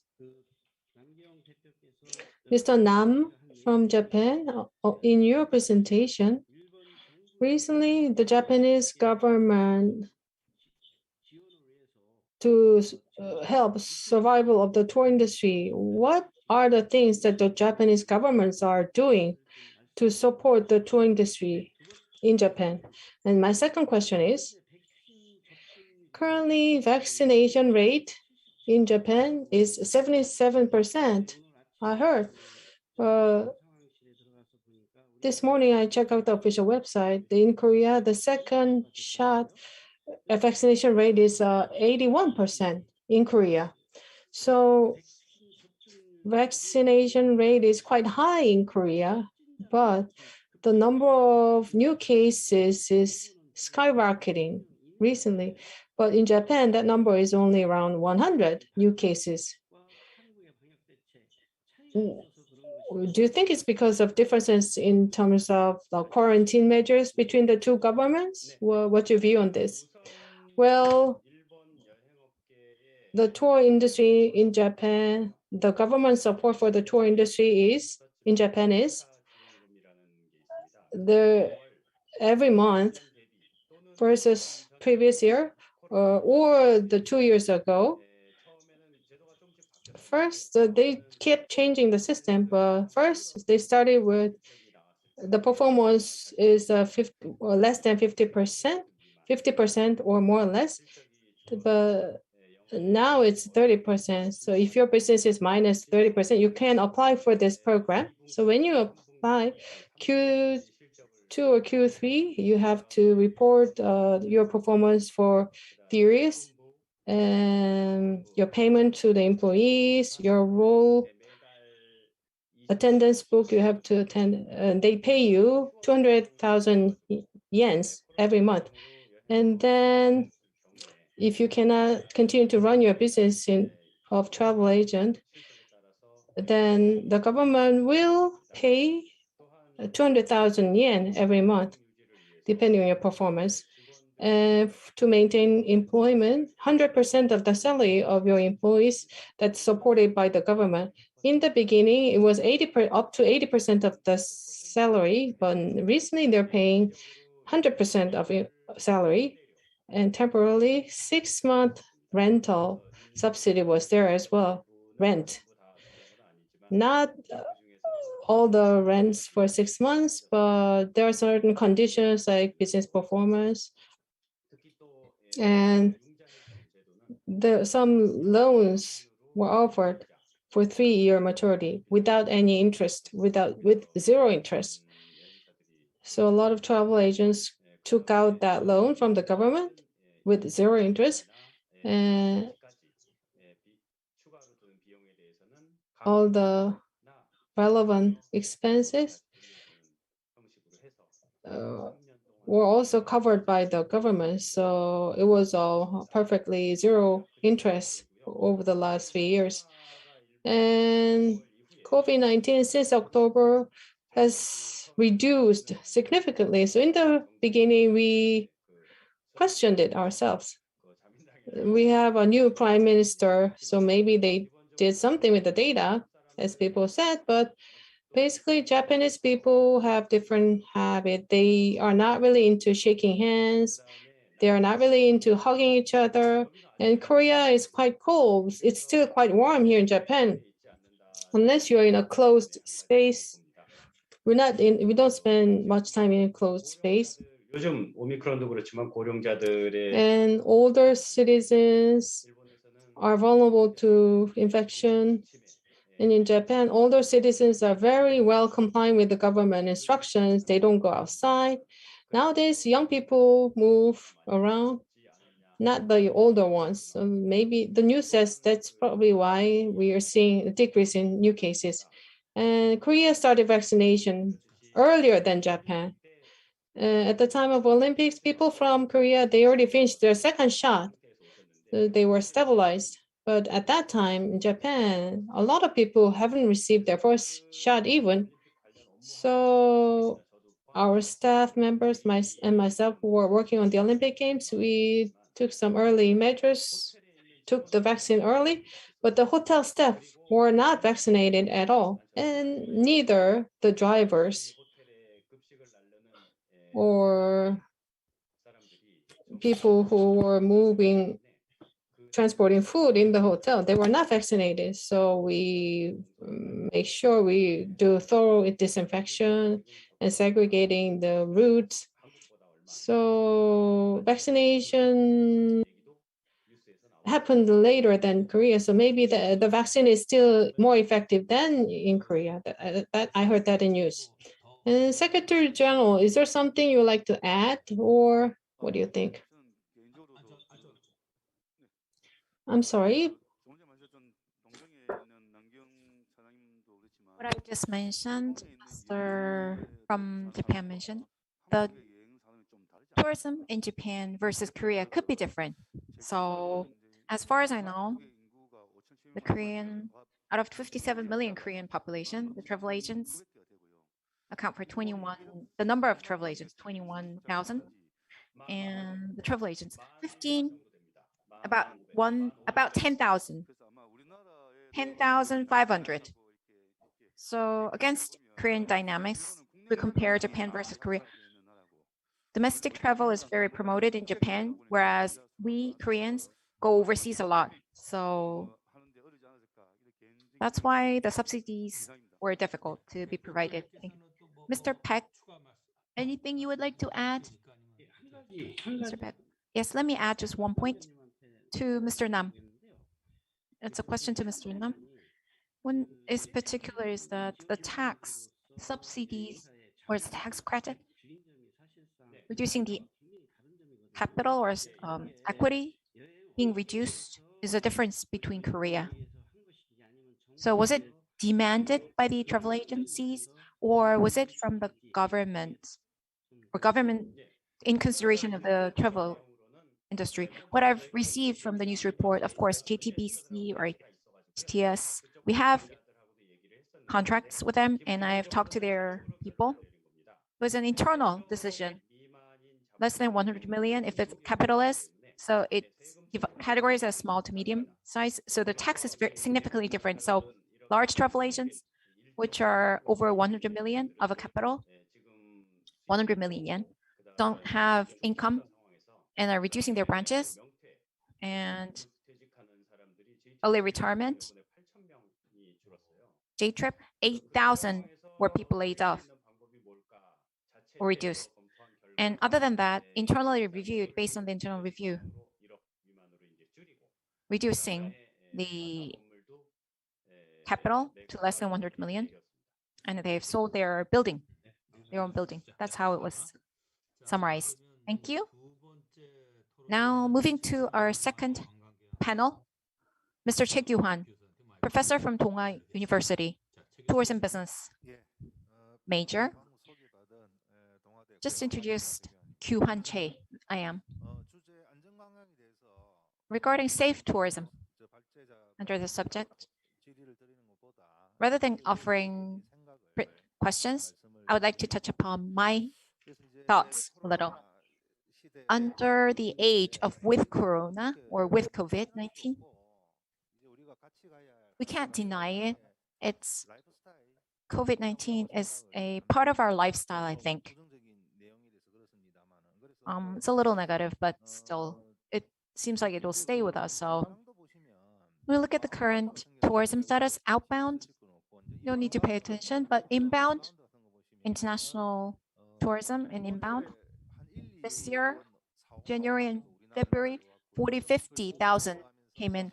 After spring, 70,000, 70 to 80,000. So when we look at the data, you only have September up to September, about 70,000, 700,000 came in. They're not pure tourists, but to recover with our economic difficulties, we set up travel bubble for several companies, several countries. So business, commercial purpose, for language learning, or to study abroad. These were offered priority to come to Korea and go out. But still, if we say less than 1 million, it's less than 10% against our peak. But now we have Omicron variant. So we would say it's a doomsday for international travel for the time being, it seems like. And for local travel, the data is 19 and 20. We don't have this year's data yet.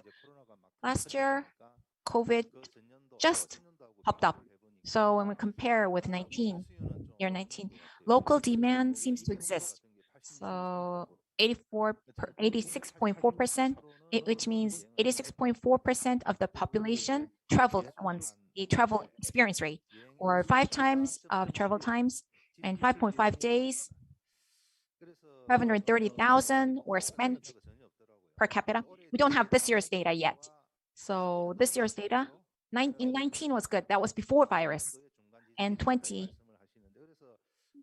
that's what it was peak.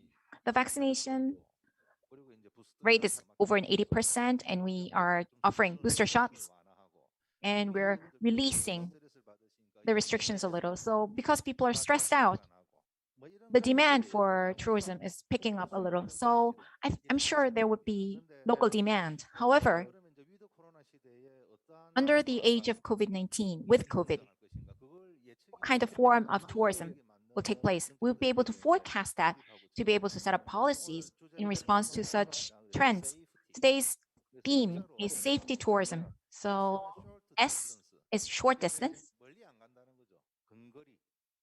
It's vicinity. You don't go far.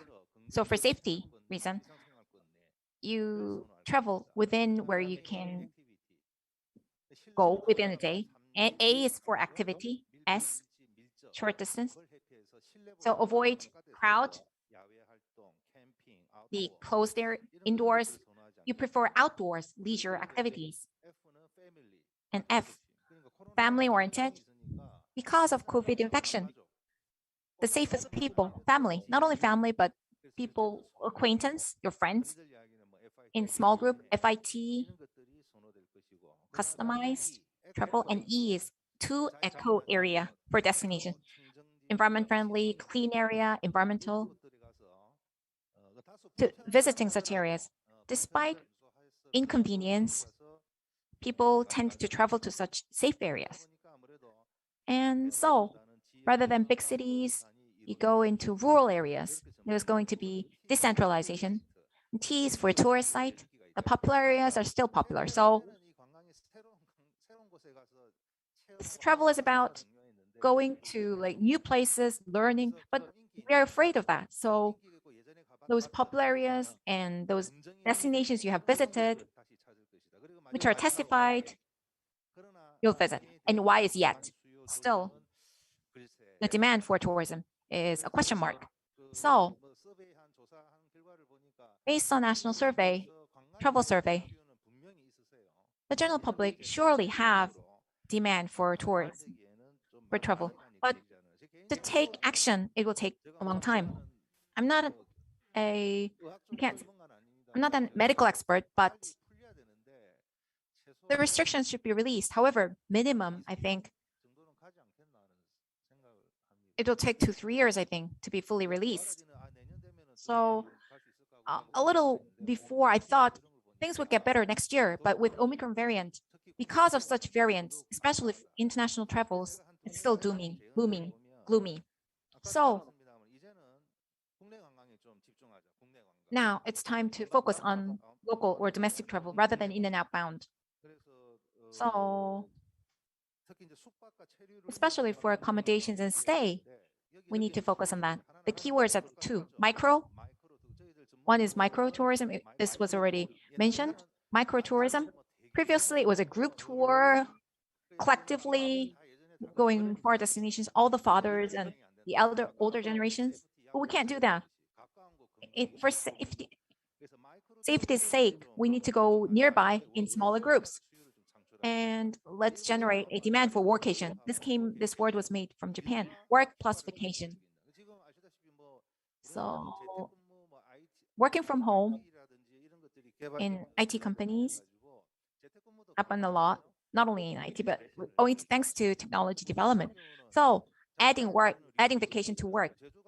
And there are a lot of resorts. We're doing it ourselves. So those kind of workation demand should be created actively. And secondly, untapped online travel and land-based travel. Usually tourism is face-to-face. The secretary also mentioned, yeah, you want to meet and shake hands, but now we can't do that anymore. So people are avoiding that. Untapped VR, AR, all those virtual realities and metaverse. So untapped based tourism products should be manufactured. Land-based travel, all those art pieces from the museums are shared online. We need to make it and develop it onto a tourist product, travel product, like the gourmet tour in foreign countries and the specialties of that region. Of course, you gather people pay, and then those ingredients will be sent. So, and you meet virtually, and you can cook individually, and you can have a taste of that gourmet food. So such kind of untact or no contact travel should be promoted.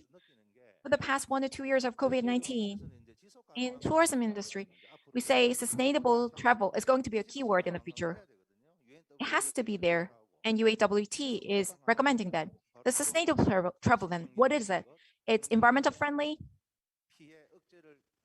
and minimizing the damage to the environment and resuscitating the environment and traveling in small groups, and you learn and you experience something. That's sustainable. We say safety travel in the keywords of the safety. It's all consistent in the same line. You visit in your vicinity, you don't go far away, environmental friendly, and you learn, you experience. So the fair travel, responsible travel, slow travel, there are a lot of words like that. So this kind of sustainable travel, you need to go back to the past and really environmentally friendly. Travel should be materialized so that the with COVID is living with COVID is a lifestyle that will be here. And we can't avoid it. If we can't avoid it, we need to stick to sustainable travel to continue. So we need to link it together so that under COVID-19, we can wisely overcome that. Thank you.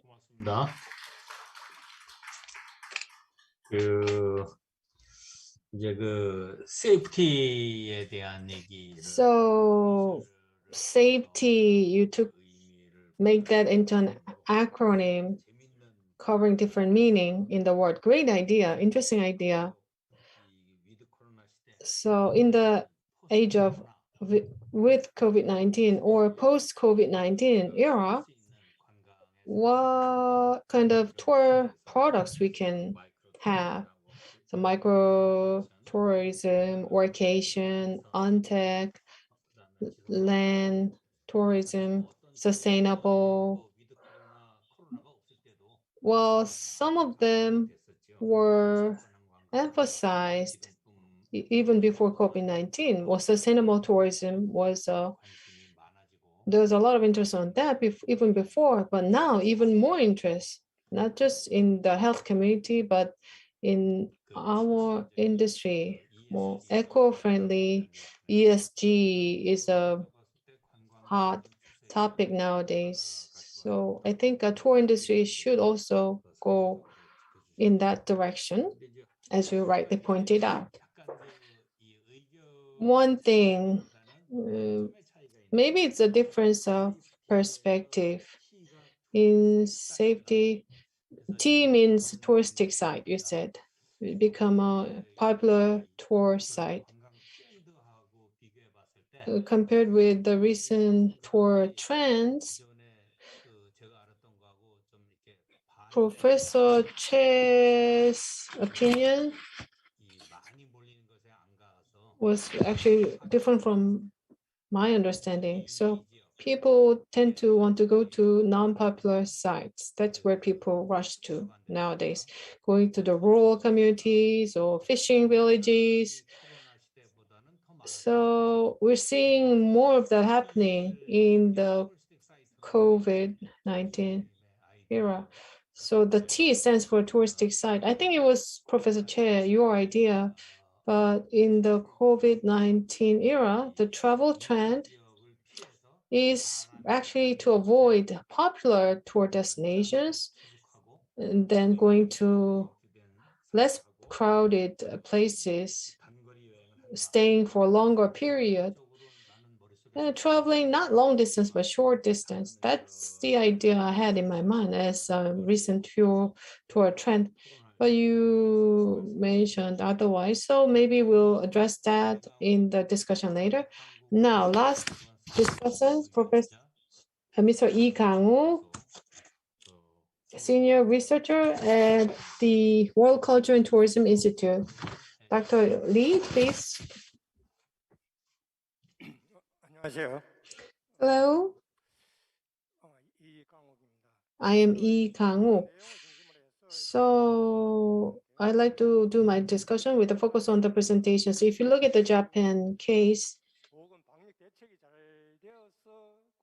due to great preventive measures, that's why the tour is activated, or the government is providing subsidies and support for the tour agents. Where is it coming from? I think the anti-infection measures comes first. That helped revitalizing the tour industry. So I think one thing we can learn from Japan is that the travel agents, they are seeking their own ways to pay taxes. They're coming up with some responses. And I think this is something we can learn from Japan. And in Korea too, paying subsidies, and the Korean government is doing this a lot as well. But what level of trust do we have? Because on a national scale, this is paying subsidies using taxpayers' money. To pay the subsidies, you have to collect taxes from the profit-making organizations like companies. And that will reduce their capacity to invest or expand or spend. So there's an offset effect. So there may be some limitations. And in Busan City, tour policies of Busan City, you very well presented those policies. And what I found the most interesting was 이 역량이라는 것은 기술, 인력, capacity policies. Capacity could mean technology, product, commercialization. So capacity building, you need more detailed breakdown under that category, I think. And Professor Choi Kyu-hwan just mentioned, in the COVID-19 era, and if you look at our recent research, the domestic travel is coming back. And if you look at the survey results, 어쨌든 관광 시장에서 안전하고 the tour market, the value of safety and hygiene, there's a big emphasis on that. And type of tour, the domestic travel trend, similar to the professor's analysis. Short distance trips, trip as a part of our daily lives, and people preferring local communities. You want to experience the daily lives of the local community members. And tour resources were focused on historical sites and so on, but moving away from that, residential areas, local small-scale restaurants. So the tourism is changing in this direction. So domestic tourism is coming back to some extent already, and international tourism the biggest destination for Korea is Japan and China. In Japan's domestic tourism is recovering significantly. If the quarantine measures are eased, I think we expect to receive more tourists from Japan. What China will have to see, but depending on the quarantine measures, we'll have to see how things unfold. Thank you. That's all. Thank you. 이 세금 같은 Well, 경우를 민간 기업에 지원해 줬을 the 때 tax subsidies to the private sector, the opportunity cost of investing that tax to other sectors, we'll have to take that into consideration. The private sector, we can endlessly support with tax. However, this is 일시적이라고 뭐 표현하기 좀 그렇죠. well, it's difficult to express, but as tentative. But once COVID is there, during when COVID is there, the self-employed 처한 경우가 많아서 are almost facing, oftentimes facing bankruptcy. So one-time rescue subsidy, so to speak, we can say that.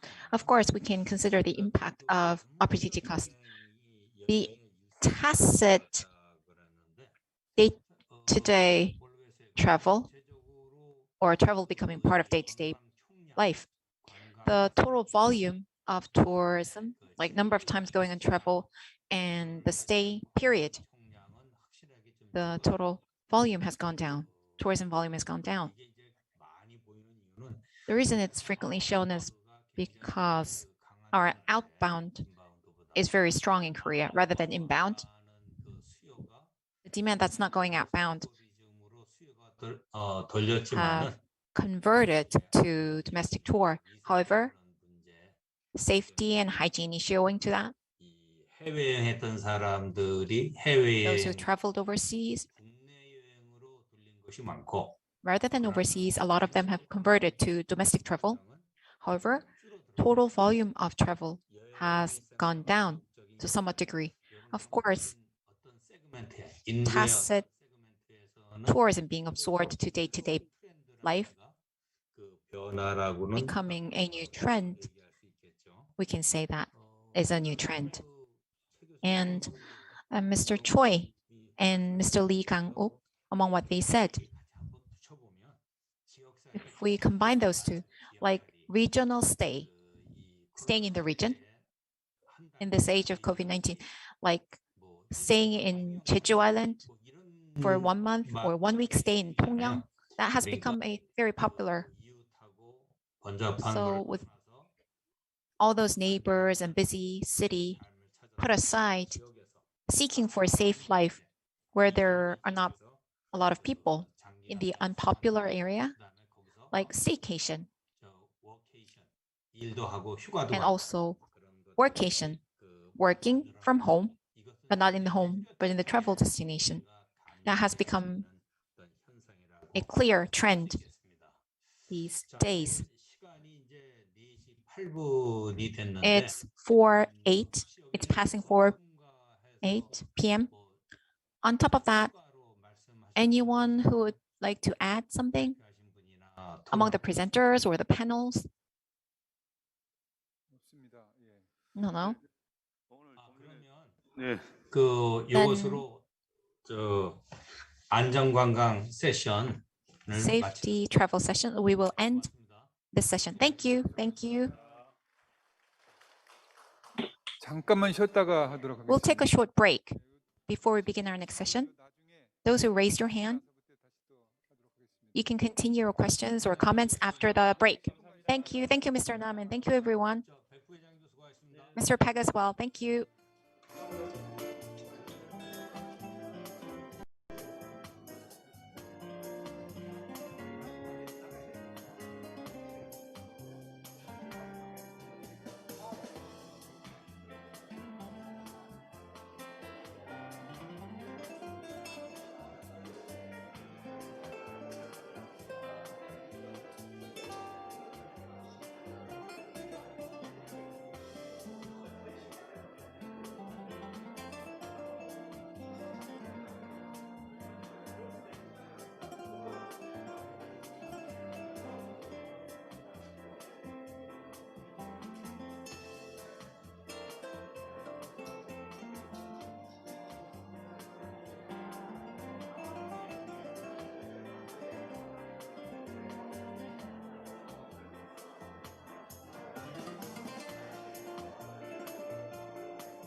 끝.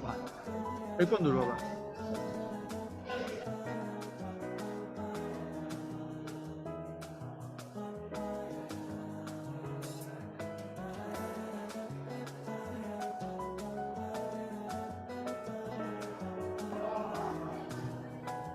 됐어.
자, 3부 세미나 시작하겠습니다.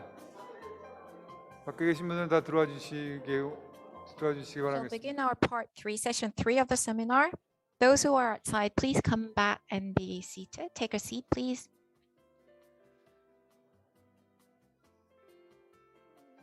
저희가 마치기로 예정한 시간이 5시 반인데 5시 반 We are supposed to finish by 5:30 p.m. So we want to 밖에 계신 be on time. 참가자 여러분께서는 So those who are outside, please come back and take a seat.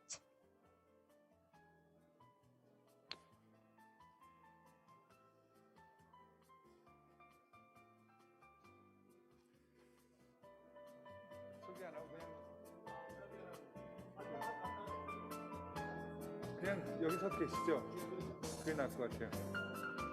그리고 시간을 좀 타이트하게 해서 자, 3부 시작하도록 하겠습니다. We shall begin session 3. The presenters and panel and the moderator will be up on the podium, up on the stage. Everyone will be.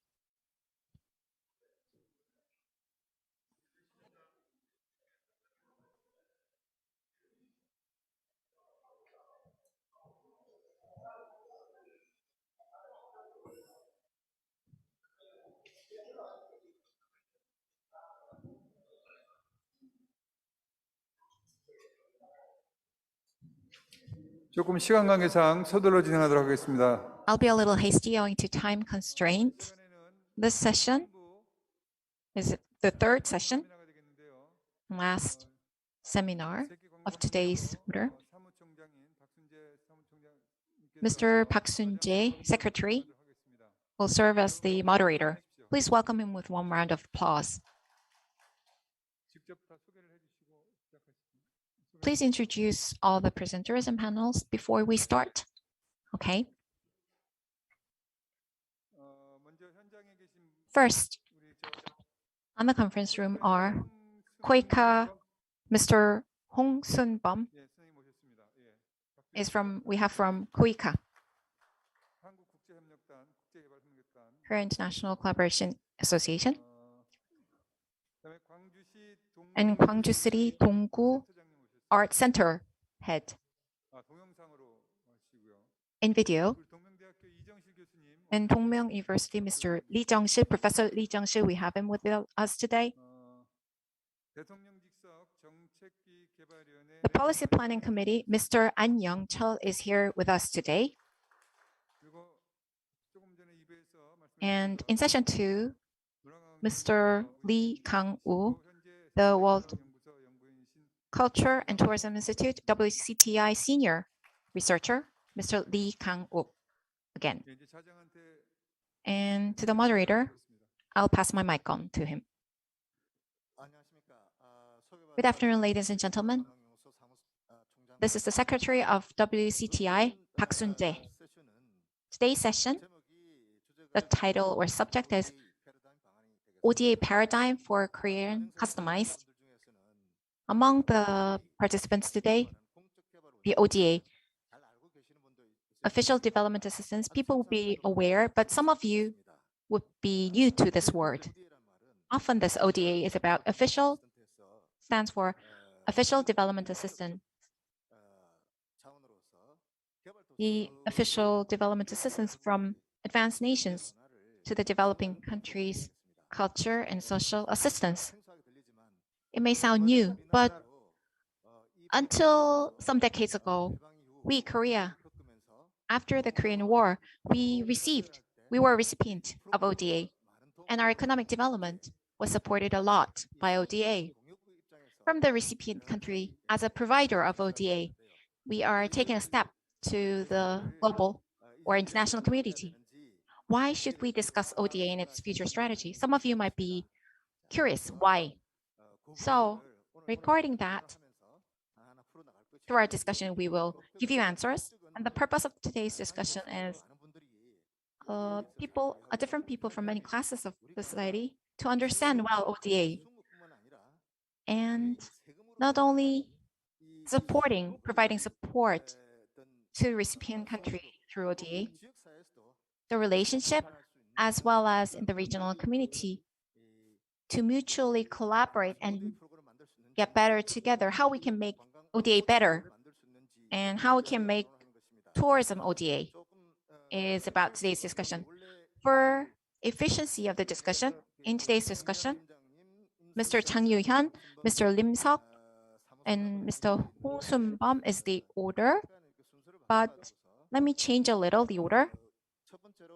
Firstly, we will start with Mr. Hong about the ODA's basic concept and KOICA's role in implementing ODA and related to tourism. And then Mr. Chang will explain the hands-on experiences on ODA and the tourism ODA, and if time allows, issues and how we can improve.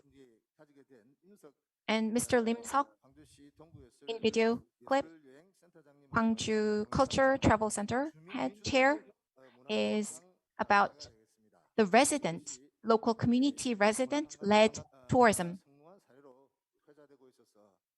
because his case is considered as a success case. So Korean form of ODA. To make it could serve as an example. And our panel discussion would be composed of Professor Lee Jung-sil. There are questions and proposals. And Mr. An Young-chul, Korean form or Busan form, Busan customized proposal, tourism proposal. And Mr. Lee Kang-wook would summarize comprehensively. And I think that would make our session efficient. Now we will have Mr. Hong Sun-bum's presentation. Good afternoon, ladies and gentlemen. This is Busan KOICA Vice President, Central Lead of Busan Office, Hong Sun-bum. Today, My theme is about future strategy for travel ODA development. My discussion is going to be about multiple sets or perspectives of the development and collaboration. Development, collaboration, ODA, it might be new to you. So I would like to introduce what KOICA is about and the basic concept of development I would like to share, and then move into the details. The presentation order would be introduction of KOICA and Korea's ODA and KOICA's culture, tourism, ODA case examples, and lastly, proposal for the development of travel ODA. The slide is not moving to the next page. Oh, okay.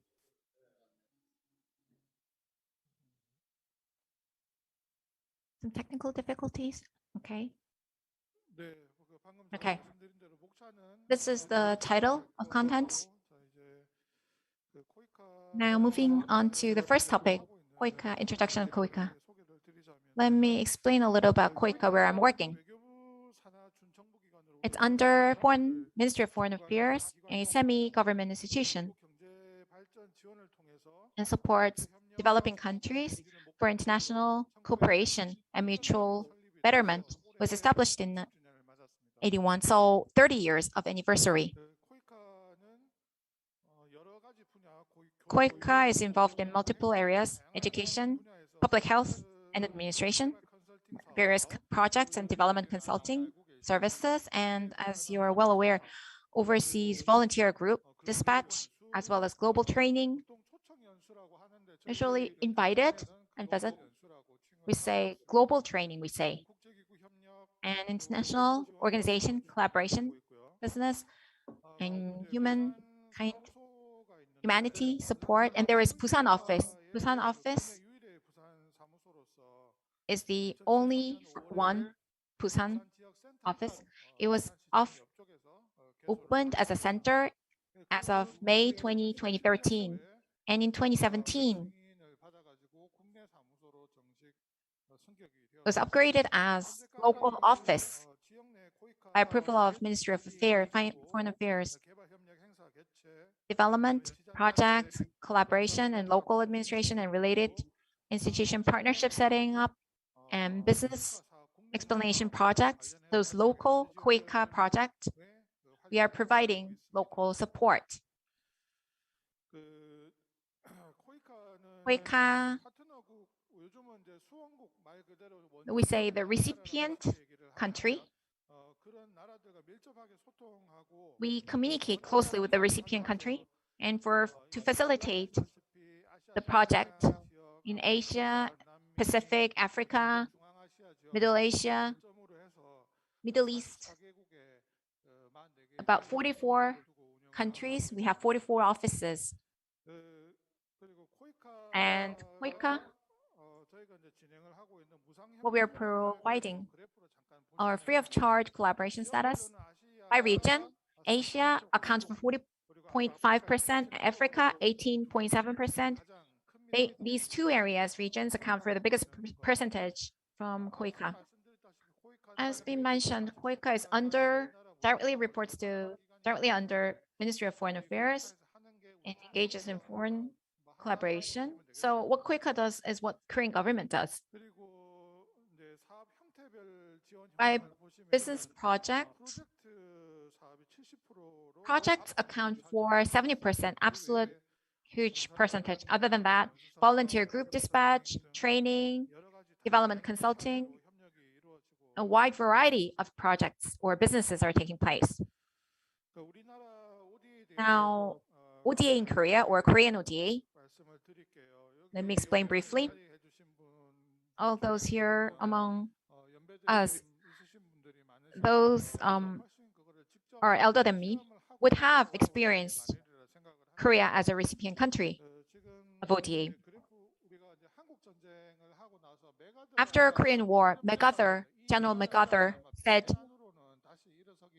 it would be difficult for Korea to rebuild in 100 years Likewise, Korea was devastated and destroyed fully. Almost everything was destroyed. On the slide on the right-hand side, back then, our wheat, rice, all those grains, we received a lot from the international community from 1946 until the 80s. We received the most ODA or assistance from the US, from the emergency aid to like ODA, and our dependency on the international assistance. Our dependency was high, and Busan port was a port to receive international assistance. And in the 1960s and 70s, through the sovereign loan, we experienced a big transition, and the Korean government made a lot of efforts to develop the economy. And through all these difficulties and poverty from the recipient country of ODA, we transformed as a ODA providing country. So from end of 40s to 1959, US was the main provider of ODA, about 3 billion USD.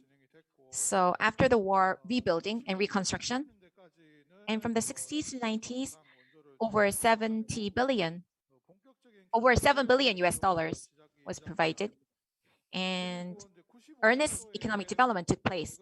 And from 1995, in development and collaboration, it's a historic year. From the World Bank loan, we paid it off. In other words, we graduated. We repaid everything, and we graduated from the recipient country. In other words, simply put, from the international society or international community, South Korea was supported through various assistance measures. However, because Korea has developed significantly, Korea is no longer a recipient country of ODA.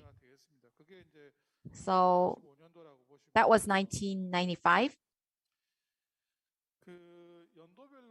By year, as a provider of ODA, how Korean ODA developed, let me briefly explain.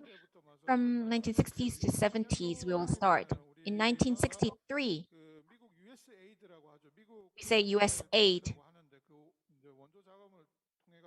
Through that aid assistance money, we started a consignment training program for developing countries. This is ironical because in the 1960s and 70s, we were not in a very enough or surplus economic situation. However, through assistance, we provided support to other developing countries.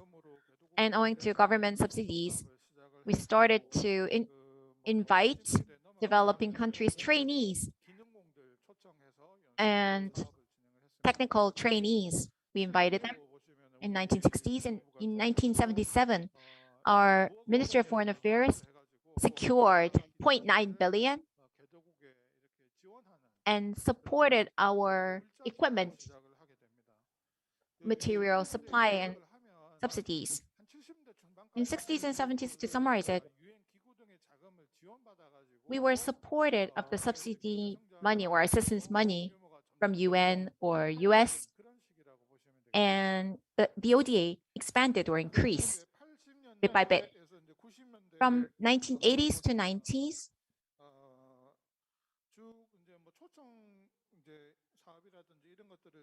all those invitation training program took place at Ministry of Construction and Economy in collaboration with those related departments.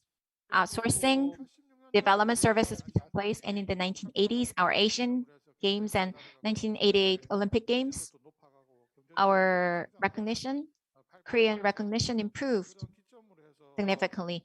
and taking that as an opportunity, end of 1980s, from the Ministry of Finance and Economy, 30 billion was provided. We say EDCF, Overseas Support Fund, has been raised and created. And in 1989, from Nigeria, was the first to sign the agreement on the loan. And as we mentioned initially, our KOICA in 91 was established in 1991. From Ministry of Foreign Affairs, from the government, a dedicated function for assistance was set up. So a clear mechanism for overseas support was provided. In 96, OECD, we became a 29th member of OECD. In 2006, under the Prime Minister, an International Development Collaboration Committee was set up. This is about our development and collaboration. Key policies and basic plans were reviewed under that committee. And in 2010, we say DAC. There is a committee for international development. We became 24th member of the DAC, and it's about back 10 years, 2011 in Busan. There was a general session of the global development of ODA. When we say development and assistance, history, this event is a very meaningful one.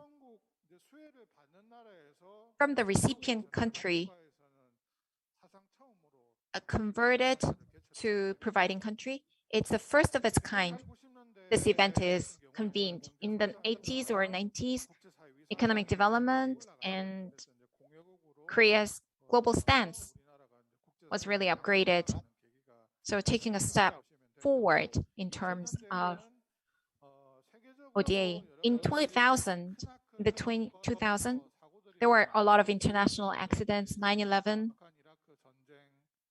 the war in Afghan and Iraq, and there was tsunami. I'm sure everyone knows that, all these events.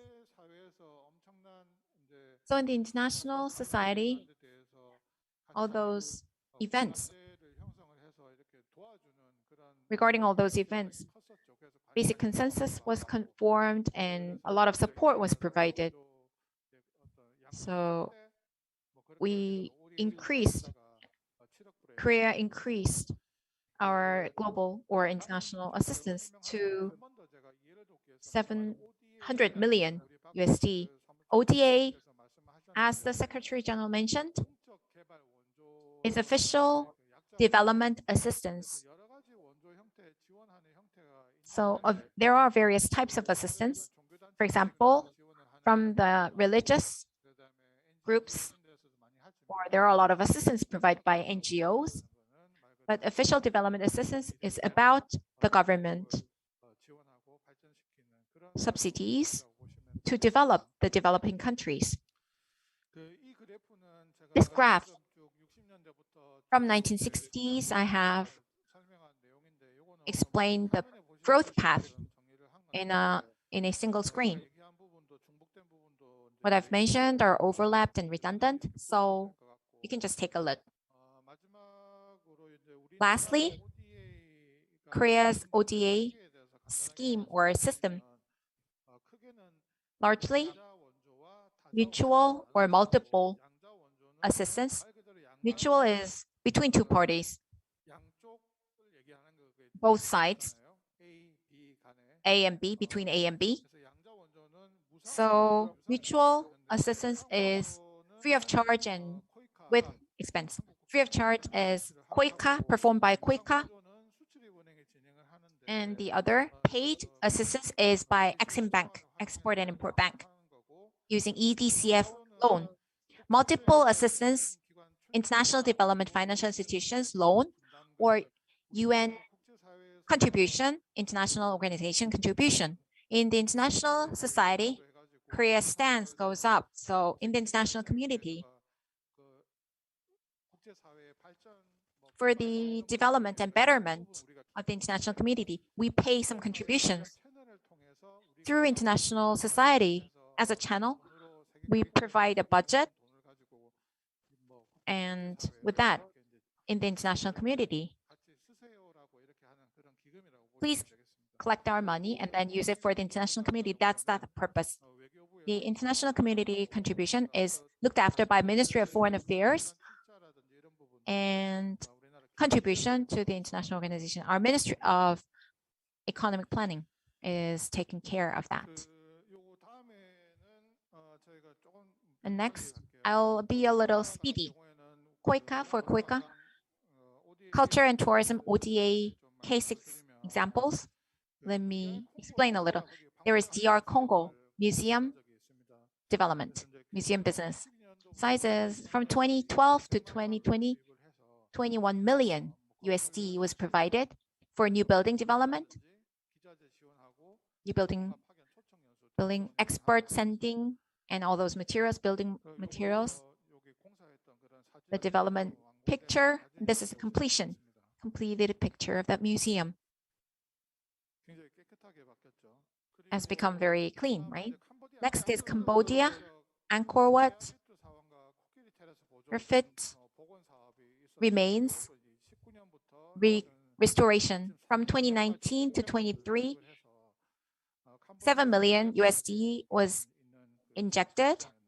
It was in Cambodia, Siem Reap. The basic research was made, and those remnant restoration, all those building materials were supported in training as well. Lastly, in Mongol area, ecotourism infrastructure securing and independence reinforcement volunteer business started in 2019. Owing to COVID issues, they had to come back in the middle.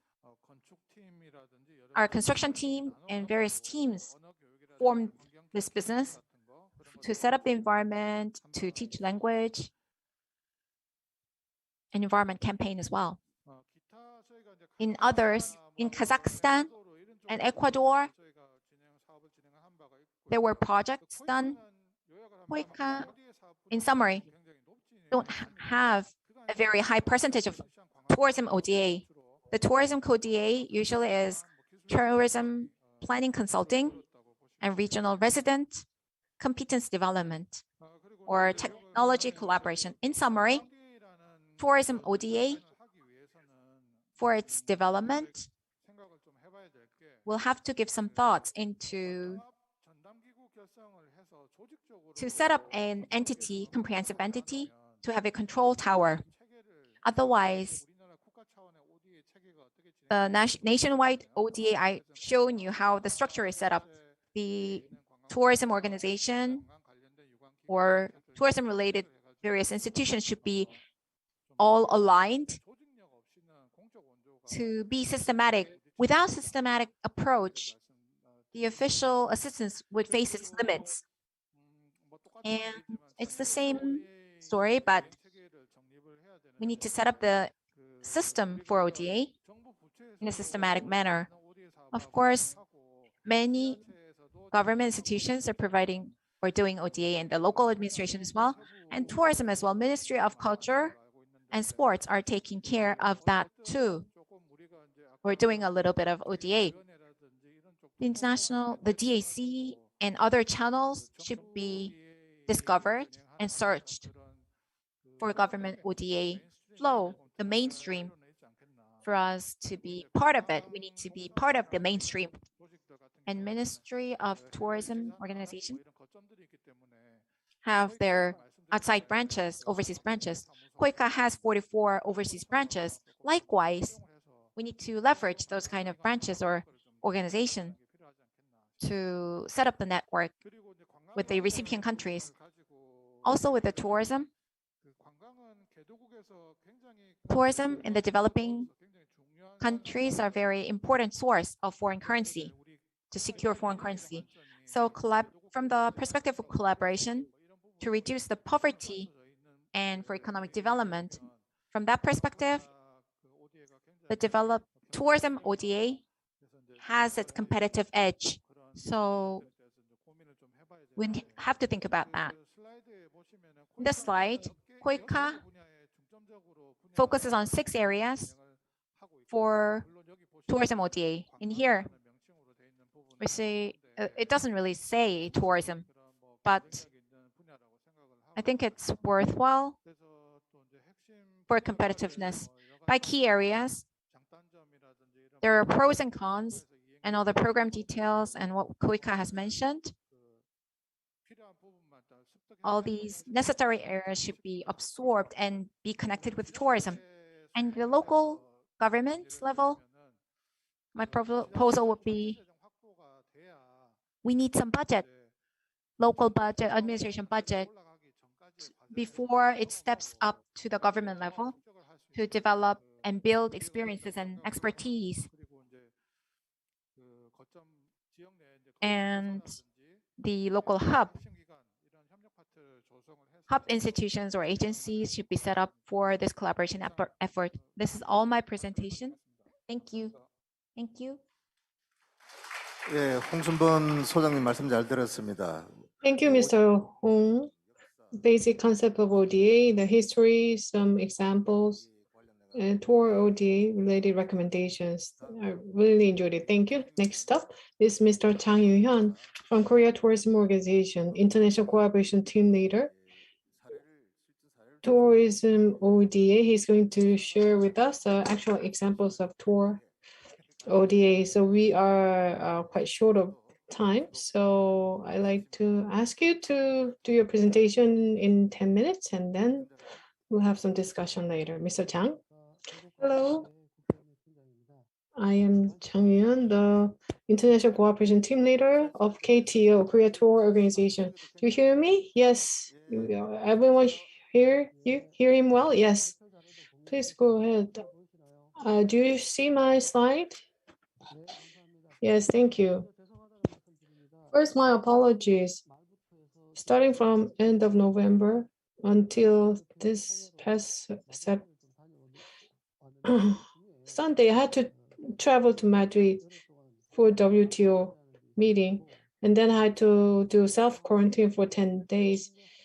My job is international cooperation, right? So I cannot go outside. I'm connecting with Zoom. I'm very sorry I could not attend it in person. Let me introduce myself first. In the last 3 years, Korea Tour Organization, this is the first time for us as well. So 3 years ago, we were only doing training for tour ODA, but we started developing actual projects with receiving countries starting from 2018. So far we have 2 cases, Mongol and Sri Lanka. We have actual projects, ODA projects. So I'm going to share that with you in the last part. You gave me 10 minutes, so I'll try to go fast. But a lot of foreign participants we have for joining online. I think they are from the recipient countries, our partners. So when we develop ODA tour projects, what are the processes and steps? I want to help them understand that. So that's why I want to emphasize in my talk today. So this is the content of my talk. First, about from the international perspective, development assistance projects. I'm going to introduce the concept, and in Korea, tour ODA status and some recommendations. So international development cooperation projects, the previous speaker already explained in full detail. So I'm really brief. You've probably seen this chart with 17 Sustainable Development Goals, SDGs, set by UN in different categories. Why this is important? Because whatever receiving countries in whatever projects, when you do evaluate the project, you have to mark, oh, this is important in which aspect. So SDG becomes a criteria, a very important criteria. And like mentioned before, in ODA, there are bilateral and multilateral. So KTO is involved in bilateral, especially a grant type of aid. So we are for free, providing 100% free grants and support to our receiving partners. We are running projects on site with them. So in 1995, we were recipient, but we got removed from the recipient list. And in 1995, we turned into a donor country. So Korea, we have the International Development Assistance Committee chaired by our Prime Minister. So this is the overall process involving import-export bank and KOICA and so forth. So ODA budget was on the rising trend. Well, due to COVID, it's slightly dropped. And our ODA expenditure level is similar to Denmark, so we are ranking 15 globally versus GNI is about, our target is 0.3% of the GNI by 2030. So briefly importance about the importance of international development assistance projects. So what's common in receiving countries is eradicating poverty. So collaboration in farming, those are greatest needs. The next up is demand for tourism and service. Why tourism? Because according to ILO statistics, of 40 poorest countries, 29 countries identify tourism as a key industry for national development. And this is an industry where the salary, gender equity is quite high in terms of salary between the two genders. And most countries have natural heritage. So the developing countries, they lack resources. So they try to focus on preserving the original form, but we want to turn that into cultural and tourism resources. So connecting it onto the economic sector. So in tour industry, there are international organizations like UNWTO identified 12 ways for sustainable tourism. Let me move on. And Tour ODA has high potential. But like I said, KOICA and KTO, we are the two leading agencies of Tour ODA. But we are doing 68% of the budget. So the total volume is 2.5 billion won. So overall framework of Tour ODA, the main Ministry of Sports and Tourism and Culture at the center and Ministry of Foreign Affairs. There are 24 key partners. We look at their tour development potential and about market exchange potentials as well. So we are identifying partners based on those criteria. And developing country tour development assistance projects and tour policy consulting was our main area. Recently, tour statistics or training, providing the basic guideline for that, and even doing on-site projects for expanding our areas. Next up, KTO. It was first set up in 1962. We have about 700 people and about 32 overseas branches. 11 is in Asia. So of those 11 Asian countries, 6 countries, including Vietnam, is our ODA partners. Peru, Paraguay are also our partners. Different situations of tour industry. So 2019, the foreign visitors peaked at 17.5 million, but due to COVID, it's dropping significantly. And why there's a lot of interest to visit Korea among foreigners, you can see that in the chart. Well, In Japan, for instance, the total population is 100 million. Outbound per year is 16 million. Korea is 5 million. So our tour scale is 46 million, so very great, large market. But in 2020, it dropped significantly, but this is a point that our recipient countries are focusing on. So our ODA project, tour ODA project, so this is a very important slide. Korea type of tour ODA projects.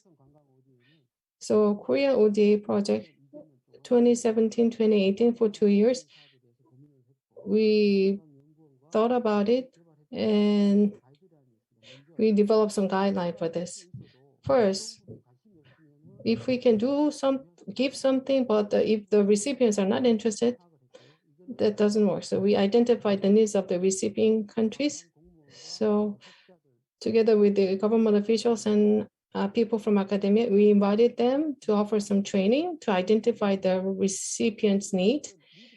And not just identifying needs, but Busan, Jeju, and Gwangju, Yeosu, 3 to 4 weeks, they visited these different locations in Korea, interviewed different project members, and sharing some challenges and regulations and so forth. And they also learn what can be applied in their own country. And at KTO, with local governments of Korea, as we heard in keynote speech, she emphasized the importance of CBT.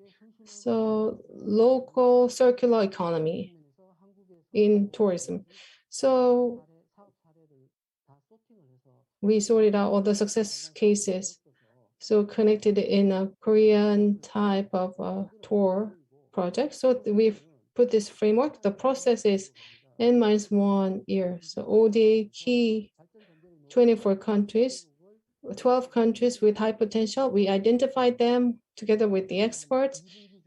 So during second quarter, we held international forum and needs identification training. So this happened for 1 month in Korea, Jeju, and in Busan, Gijang, Hilton. We were gonna do that again in Busan, but due to COVID-19, it was canceled. So 12 countries participate. From 1 to 12, we are going to do an action plan competition. So 3, 4 countries we're going to select. So those 4 countries, we're going to invite them back to Korea. So 3 to 4 people invited from each of these 4 countries. They stay in Korea for 1 month for training, ABPCP, through Development Assistance Committee. This is a basic document to obtain the budget. So we create that document together through consulting for 1 month, and we select 2 top countries, either Sri Lanka, Peru. We go there for 2-3 months. We offer consulting in their local place. And the receiving countries, ODA, department, ministry responsible for ODA, so the usually Ministry of Finance. So we have a 400-page guideline, so I can't try to capture the gist of it in this one slide. So starting from 2017 all the way to 2020, we were going beyond the training. So we were doing invitation training and we were visiting them as well. So Philippines, Sri Lanka, I visited. So Matanala, Kuchija Valley. So recipient country wanted certain projects. They had to match with our interests. So there were some changes in the process. In Philippines, it was decided, but when I went there, all volcano erupted in January. So gave up on that. We went to the upper part, region 3, Baguio region, CBT. We decided to do that because receiving country wants to do something, but due to environmental natural circumstances, sometimes we have to stop that. Sometimes we cannot match up due to some circumstances of Korea. So best examples, Mongol and Sri Lanka. Mongol project, the Ulaanbaatar City Center, Korea Tour, Mongolian Tour Training Center. We're building that at the moment. So we have completed the capacity building training. The total budget is 5.5 billion won. We are closely cooperating with KOICA for this project. And when it comes to Sri Lanka, due to COVID-19, this is being delayed, but total budget is 2.2 billion won. We have to start next year. Sri Lanka, the situation is worse because the direct flights are cut off. The COVID situation is not so great. So these two projects are 7.7 billion won. Only when the COVID-19 situation is over, Korean experts will have to fly over to these countries and stay there for about 6 months, leading the project. So lastly, KTO so far has been leading the tour ODA projects, and some limitations we experience and some suggestions for improvement. Any local governments or any ministries of Korea may agree with have similar experience. KOICA, universities, many participating organizations there are. In Busan Donghwa University and Busan University, many organizations are participating in tour ODA projects. We identified these limitations and improvement ideas after discussing with them. First, there's a lack of awareness about tour ODA. The share is still small. It started quite lately. The awareness should be increased. And starting from the planning stage of the project, we have to start collaboration. And what I realized today is even before planning, training, the receiving countries' tour officials and association member come to Korea and stay here for 1 month. So we want to match up starting from that phase of training. Only then we will have more successful projects. And then also important is we have to nurture a professional talent pool of tour ODA. And asking Korean young people to go abroad for this work. This is something we have to discuss later. That's all. Thank you. 장 팀장님 감사합니다. Thank you for your presentation. Owing to time constraint, we'll move on to our next presenter, Mr. Lim Seok, Center Lead. We'll listen to his presentation in video clip.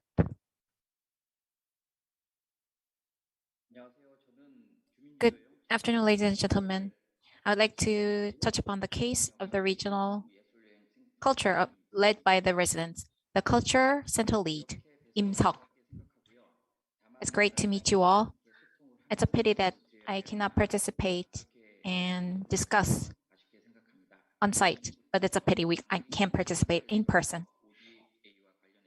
Regarding ODA, I will touch upon the case of Gangjin-gun as a case example.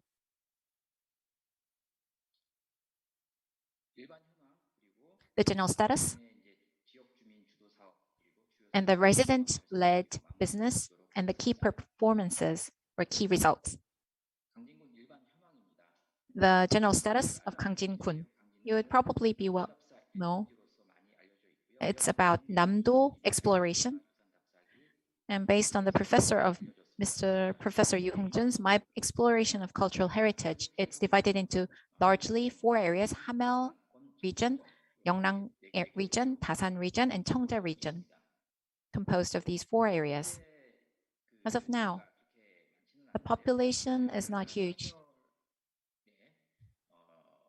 almost at the brink of extinction. So Gangjin has a lot of focus in terms of policies to promote tourism. So together with ODA region, we are in the same path. Through Gangjin,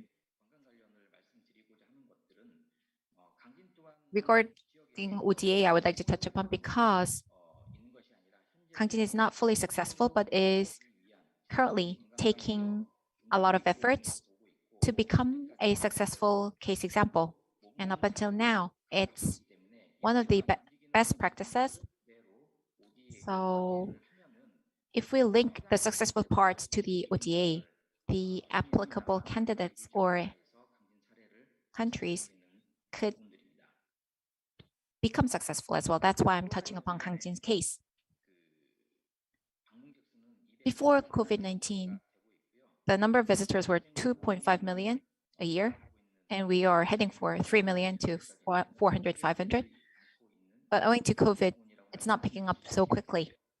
So far, consistently, if we do engage in businesses and projects together with the residents, we expect to speedily pick up after COVID-19. The Yeongnam region, Dasan region, Hamel region, Cheongja region, these four areas. So the tourism resources is representative in Yeongnam region. There's Yeongnam birthplace, Saweje marketplace, the eco park, and Moran Park. Yeongnam is a very mainstream main area.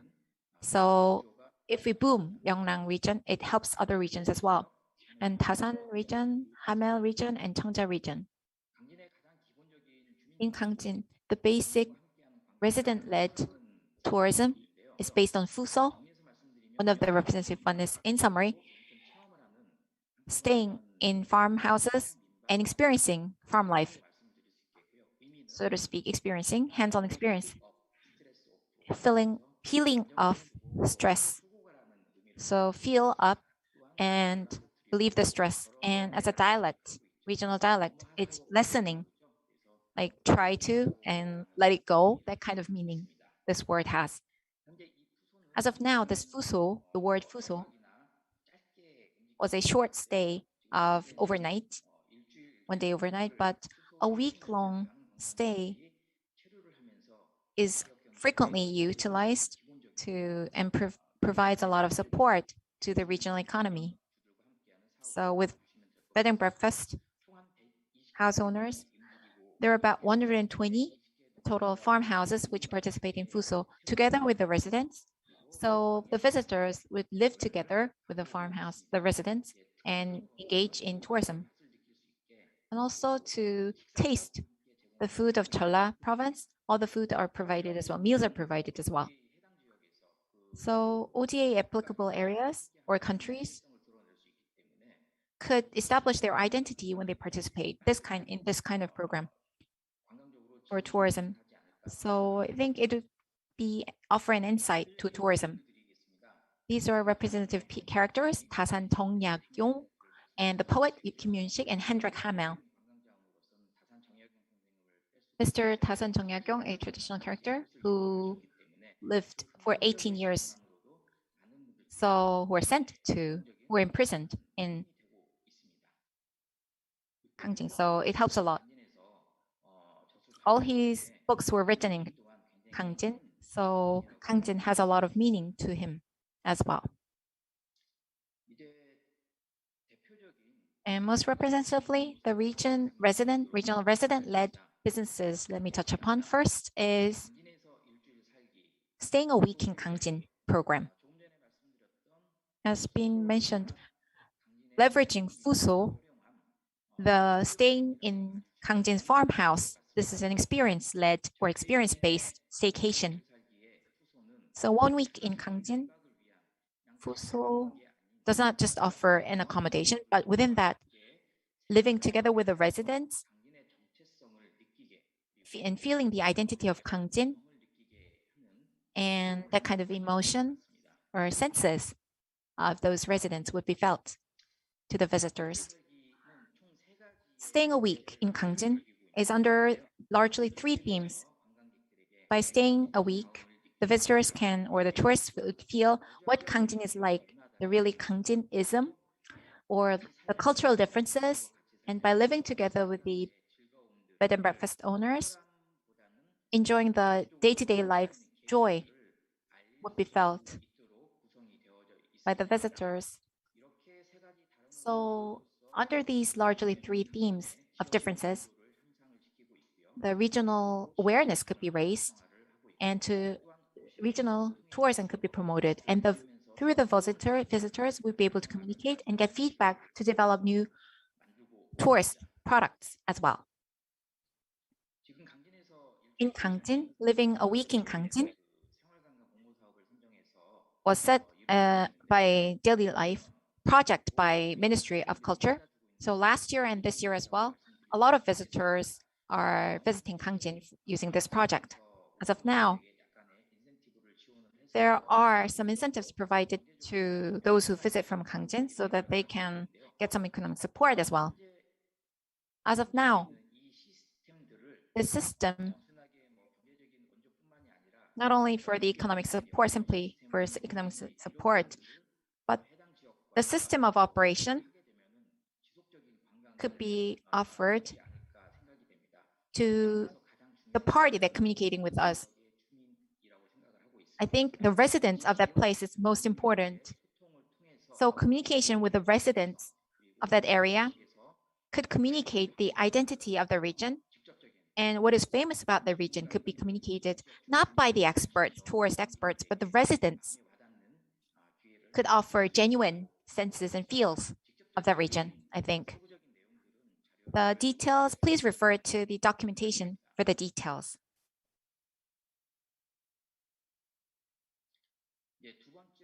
Second resident-based project is Soon Project, soon to be project. The title is a little bit funny or interesting, doesn't it?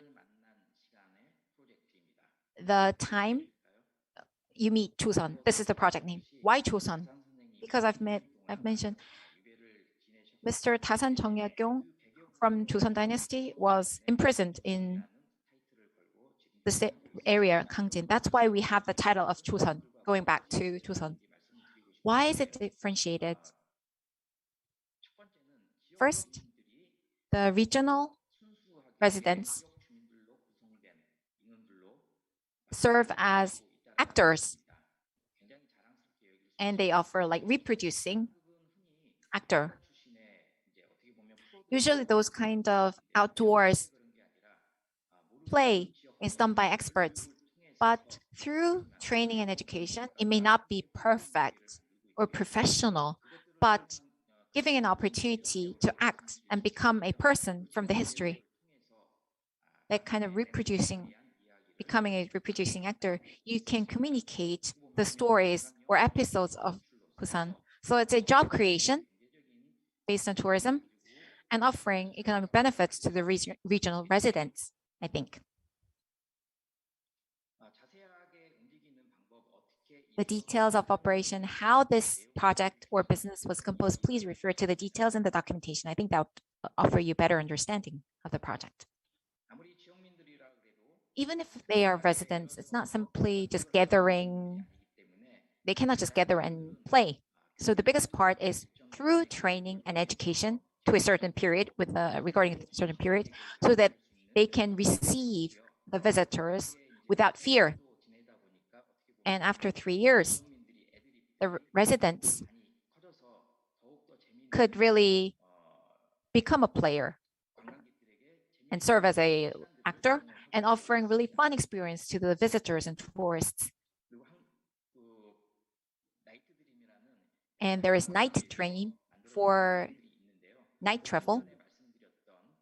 What I have just mentioned, the staycation project, and through the artist club, these are all residents participating businesses.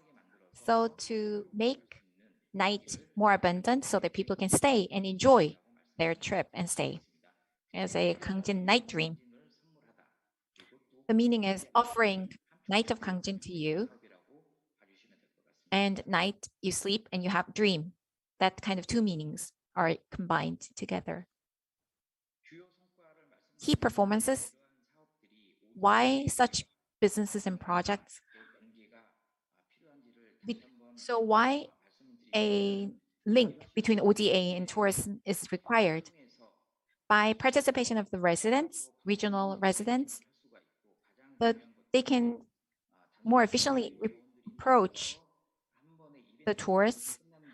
And it's not just a one-time event, but the residents can consistently and sustainably participate in these events.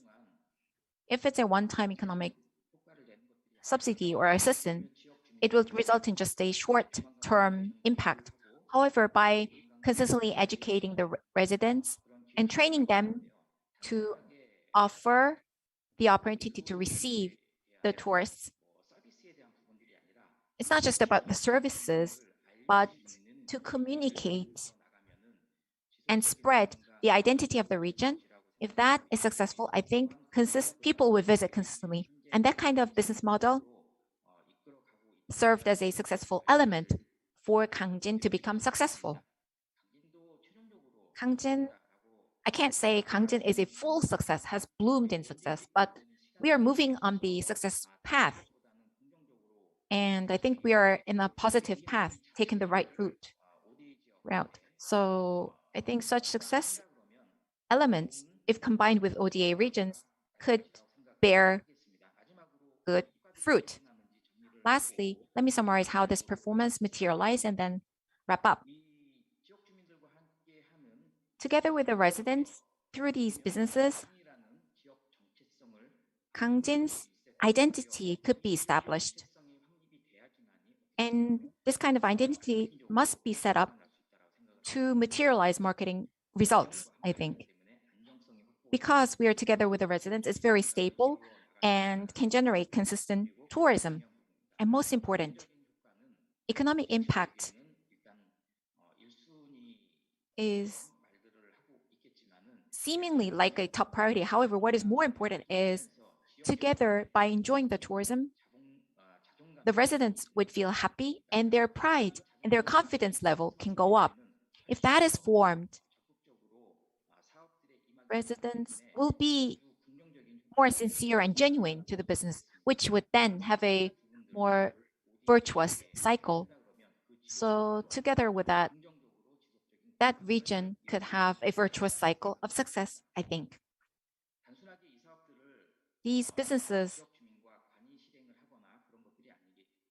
is not just the administration that led and only the residents led. There are the interim supporting functions which served as a really fuel or as a catalyst to really promote this business to become successful.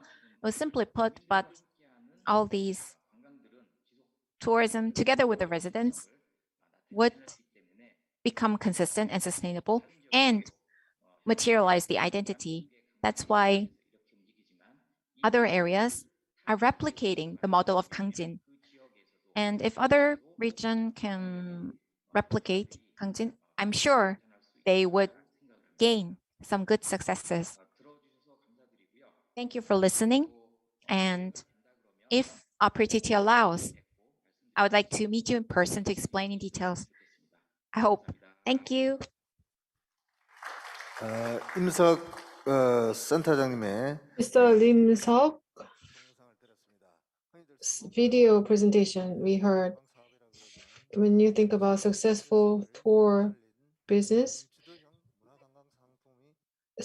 local community member-led projects were the most successful based on their own uniqueness. So Gangjin's case we wanted to reference to. The next up is Professor Lee Jung-sil from the Dongmyung University Tourism Management Department. I am Lee Jung-sil, yes. As was mentioned before several times, Tour ODA was what I was asked to discuss. Only when I received that request, then I realized there is such a thing as a tour ODA, because now I'm not an ODA expert, so I looked up some information. So Korea budget when it comes to tour ODA is 0.18%. So what's the target? When I search for that data, our of Korea's ODA, 0.2% is the target.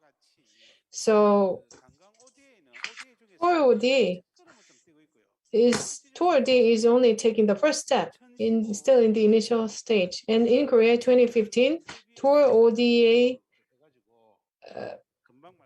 council was launched. So again, it's taking its first steps really in the early days. In reality, if you look at the purpose of ODA is to improve the quality of life of the low developed countries. So that is the very purpose of ODA. And that's actually in line with the tourism, because 30% of foreign currency revenue is coming from developing countries is coming from tourism. So for developing countries, best way for them to increase foreign currency revenue is tourism. So giving them know-how about tour ODA or helping them develop tour destinations. So low developed countries earning foreign currency, this tour ODA could be one of the best solutions there. Because all the other speakers made great points, building good collaboration framework and finding success cases. Yes, so I've been working in the tour area for more than 30 years, but tour ODA, I came to realize such a thing is there when I was invited to this conference. So about tour ODA, the awareness should be raised, I think. It's less known today. So through a conference like this, for instance, on a local level or national level, I hope we will be able to raise awareness about tour ODA, and we also need to nurture talents. I have more to say, but we are running short of time, so let me wrap up. Yes, Well,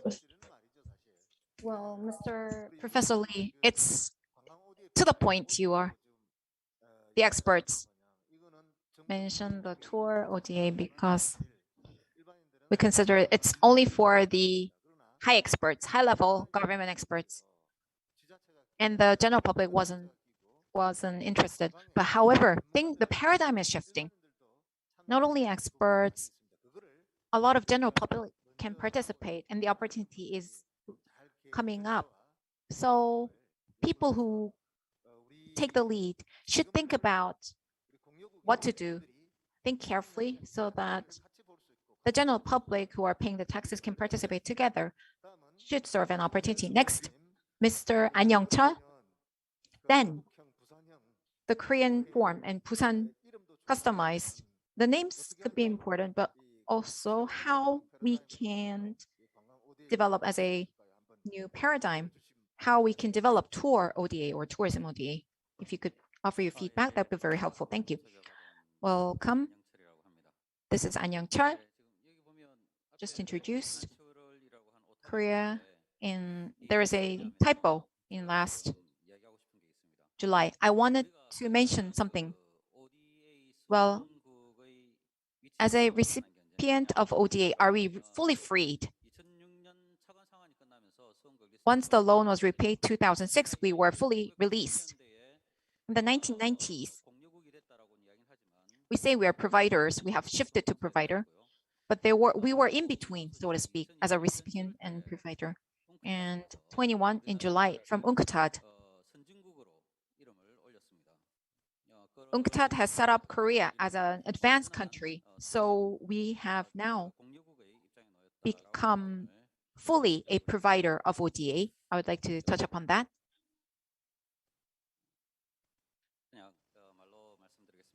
And let me not depend on the presentation, but verbally explain. 4.1 trillion, 16 trillion of ODA, trillion Korean won of ODA is set up. Well, there are some technical errors, so let me just verbally mention it. But what you mentioned is among that, the mutual or bilateral collaboration accounts for about 3 trillion, and which has gone up by 4.5%. The percentage, this accounts for 82.2% of the total ODA. But the tour ODA we say in Korea, based on what you just mentioned, it's about 45 billion. We can increase it to up to 100 billion level. Then how we can increase this assistance from 45 billion to 100 billion is our challenge or our homework. Our purpose lies in the longer term, not only lies in providing assistance, but for mutual development of each other. Even if we provide an assistance level of ODA, the basic purpose is not just economic benefit, but could be political or diplomatic benefits to gain that. But now, from short term to mid-term, we need to develop a model to improve mutually, to develop the city level. In order to do that, companies should meet each other, not only the tourists, but ODA technology, transforming companies should meet each other. By doing so, in the tourism, MICE industry should be leveraged. In other words, MICE and ODA collaboration, tour ODA or entity should be leveraged. As Mr. Hong Soon-bum has mentioned, we need some kind of platform to let companies in each country, to 2 different countries meet. And the recipient country and the provider country should meet. For example, taking example of Busan, AR/VR technology and in generation industry, technologies should be met. That kind of technologies, we have the opportunity to offer it on free of charge, could generate a reciprocal generation of win-win. In other words, win-win of both parties. In further detail, this kind of assistance, free of charge technological transfer or cultural transfer should be done free of charge. However, additionally, in tourism area, to a certain level of assistance should be provided, I think. How it's when they meet each other, institutions meet for dinner and others, KOICA and other public institutions in the city where recipient country people are visiting. And of course, if company can generate gains through the Chamber of Commerce, that kind of assistance should be provided. The expected benefits would generate in better or stronger ODA in terms of mutual collaboration, and private sector ODA could be promoted, and tourism demand would increase, which would ultimately lead to export increase. In other words, in the fundamental lies the big momentum of job creation, I expect. And together with that, where you need to make efforts is the commercial ODA, we say, and commercial trip. So, Busan related to ODA and tourism related, what kind of characteristics does it have or attributes does it have? We need to identify what Busan has. The Busan customized ODA or Busan's, to make that happen, Busan's identity should be searched and identified. It's tough, but we need to do it. We can't just say randomly, oh, we can do it. We cannot. So we need to identify Busan's attributes, the pros of Busan, the merits of Busan, and then technology transfer allow technology transfer ODA available. And on top of that, add tourism. I think such kind of efforts are necessary. Lastly, what Mr. Hong Soon-bum has mentioned, as a platform, travel ODA institution, setting it up in Busan, I think that would be worthwhile. Thank you. 다음은 Thank 이강욱. you. Next up, I'd like to invite Mr. Lee Gang-wook, please. Yeah, once again, I'm Lee Gang-wook. In ODA project and international exchange programs, there's some difference of terminology, but this is supporting the developing countries. So international exchange project is done on equal status, so different from ODA. And like I said earlier, the receiving country, their needs and the donor country's needs are different. So if you look at the receiving countries' needs in tour sector, when they are not ready, they want us to install some facilities for tourism and hardware aspects. That's what they want. In that situation, there's very little the donor country can do. And when it comes to Kazakhstan, tour development basic plan,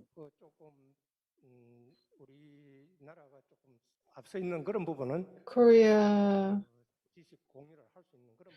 can share knowledge with other countries in that regard. So Busan model and Korea model we want to identify. So what are the contents that we can provide when we offer certain things, and the receiving country should accept that. Otherwise, the receiving countries and donor countries, there'll be a mismatch. So in that sense, so exchanging opinions and discussing with the receiving countries, it takes a lot of time. So medical and education sectors, compared with other sectors, tour ODA project, you see less in the tour sector. And when it comes to cooperation system, a lot of the times there's a needs mismatch. That's why you don't see many projects. And COICA is leading this. And then on the higher level, there's the Ministry of Foreign Affairs. And there's a Korea Tour Organization. And the ministry above is a Korea Culture and Tour. So if we want to set up a cooperation body, things will slow. It takes a lot of time to implement the project. So I think it will take time. And if receiving countries, what they want is, rather than copy and paste, copy things from Korea and paste it onto their country, we have to fully consider their own unique reality and locality. And Semaul-Undong movement is being spread to other countries. So that's quite standardized. That's why it can be applied onto other countries. But in tourism, contents, development, and who will be the main agency organization to do this? We need to further refine this. Thank you for your comment, discussion. We actually plan to do some general discussion, but I guess we cannot do that due to time constraints. I'd like to ask each presenters and panel discussants to make some final comments. I'll give you 1 minute each, and then in the last part, I'll give the chance to the audience from the floor if there's any question. Professor Chang, would you like to make the last comment? Yeah, due to time constraints, I couldn't give you much time for your presentation, but anyhow, I really enjoyed your presentation. So any last remarks before we wrap up? We started quite recently, so it'll be great to show you some tangible results, but we're still in the process of making things. And due to COVID-19, I could not attend in person in today's conference, which is unfortunate. Things are still in the making. Professor Lee and others, thank you for your opinions. Yes, I fully agree with you. And the main agency is a KTO, right? 78 team leaders we have, home and abroad. 77 of them are focusing on inbound tourism. I'm the only person doing this. I'm the only person doing tour ODA. So I've been feeling lonely, but today I feel a lot of encouragement. So thank you for sharing with me today. Great help. Thank you very much. And now, Mr. An, we'll start with those sitting next to me one by one. Just 1 minute. I'll give you 1 minute. Mr. Hong Soon-bum, Tour ODA development rule. Let's set it up. As Professor has mentioned, and we need some awareness improvement. We have opened our eyes. If we open our eyes and if we engage it together, tour is not something that is very difficult. So it can be used as a material or ingredient for further development or national development. So once again, let's open our eyes together. Yes, let's open our eyes wide. Next, Mr. An Young-chul.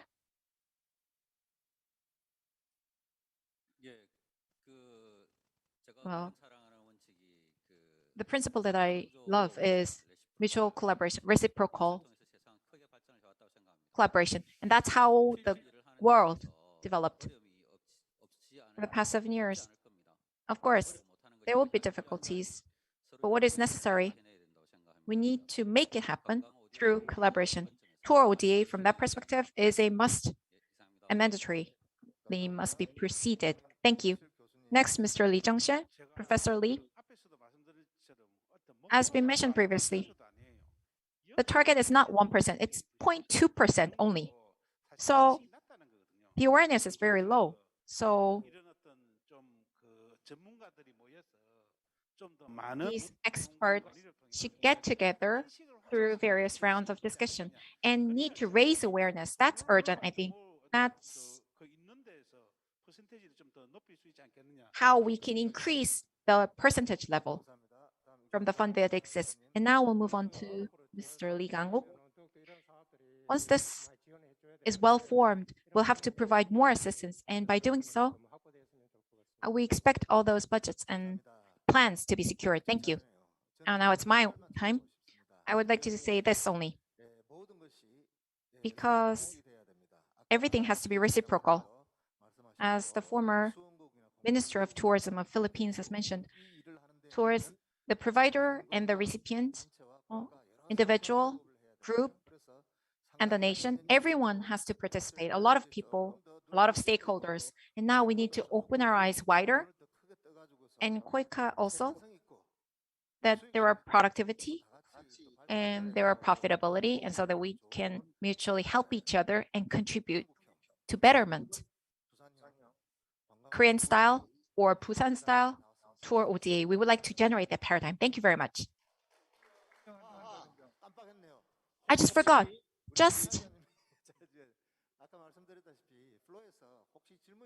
The moderator just mentioned, if there are any questions from the floor, we'll take one question. Could you pass on the microphone? Last year? Microphone first, please. Could you pass the microphone?